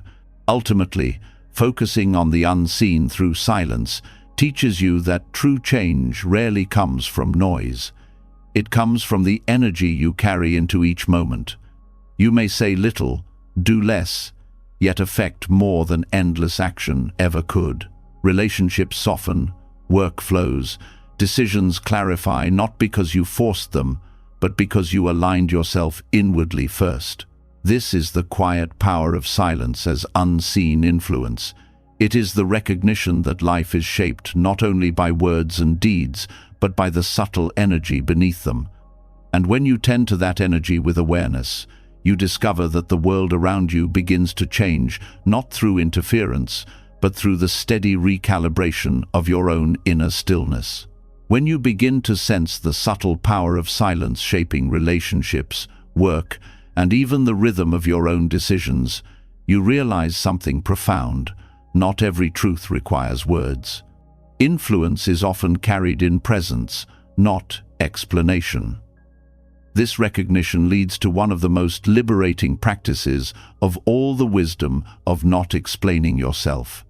In a world obsessed with constant justification, where people rush to defend every choice and prove every intention, silence becomes a radical act. Choosing not to explain does not mean weakness or evasion. It means conserving your energy, preserving your dignity, and trusting that truth does not need constant defense. Explanations are often less about clarity and more about fear. You explain yourself to avoid judgment, to soften criticism, to make others comfortable with your path. Yet in doing so, you give away your power. You tie your peace to whether or not others approve of your reasoning. Silence breaks this chain. When you stop justifying yourself unnecessarily, you reclaim your strength. You no longer live as a performer seeking applause. You live as someone rooted in their own clarity. Silence in the face of expectation is uncomfortable at first. People often demand explanations as a way to control, to measure, or to pull you into their narratives. To say little or nothing requires courage, but that courage creates a shift.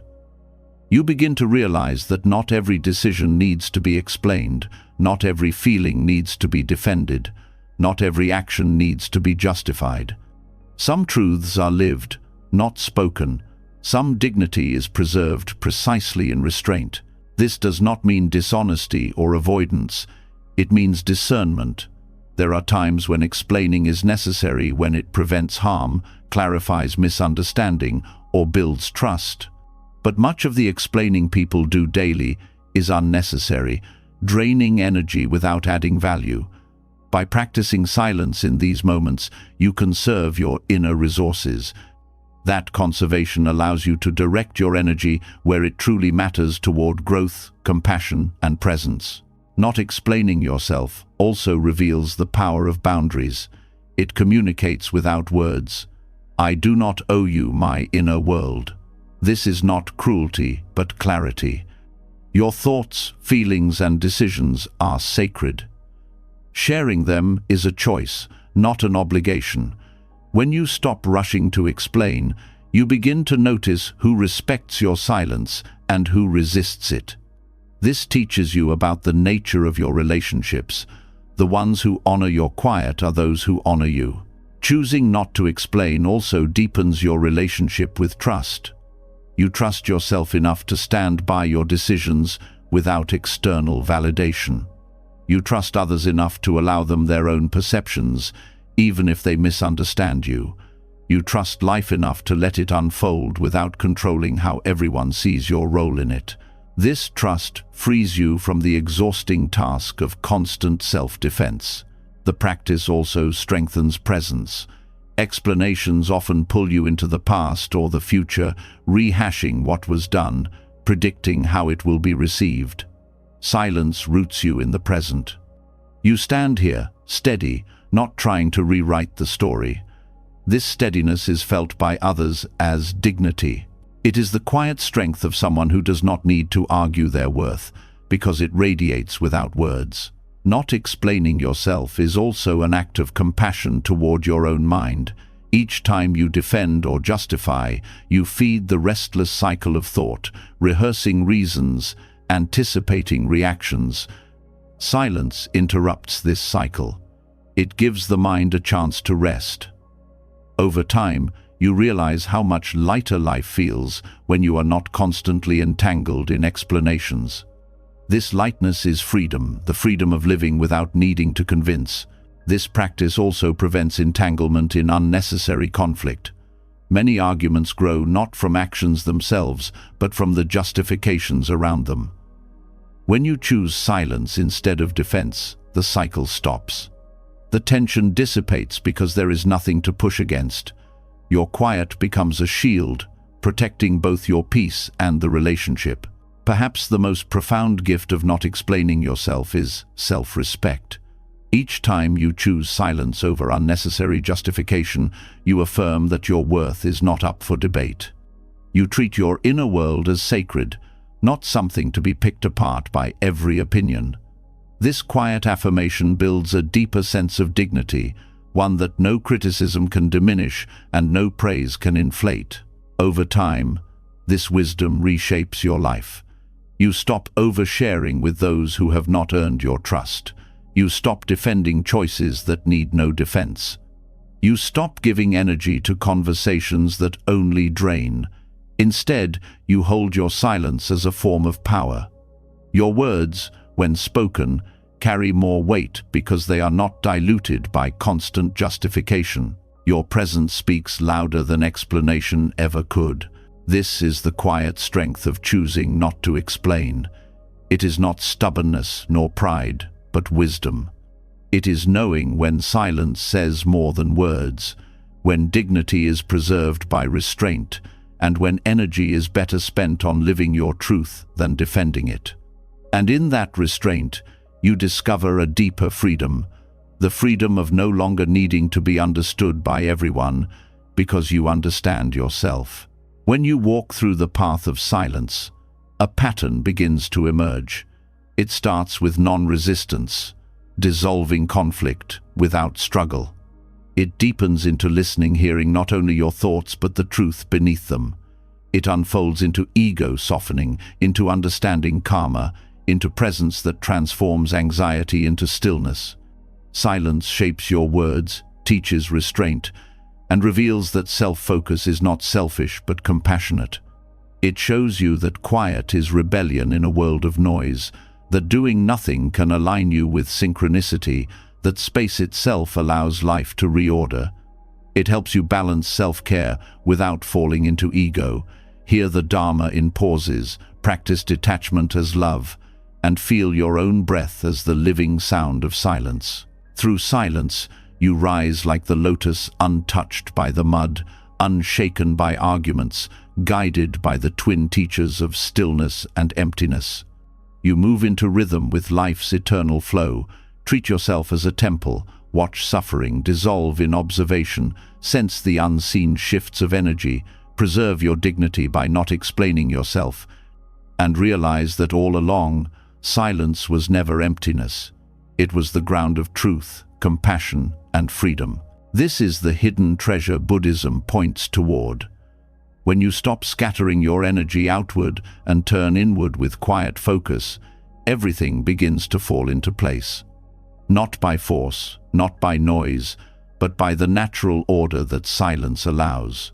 Now I'd love to hear from you what part of this journey through silence spoke to you the most. Was it the power of non-resistance, the courage of walking away from arguments, or the quiet strength of not explaining yourself?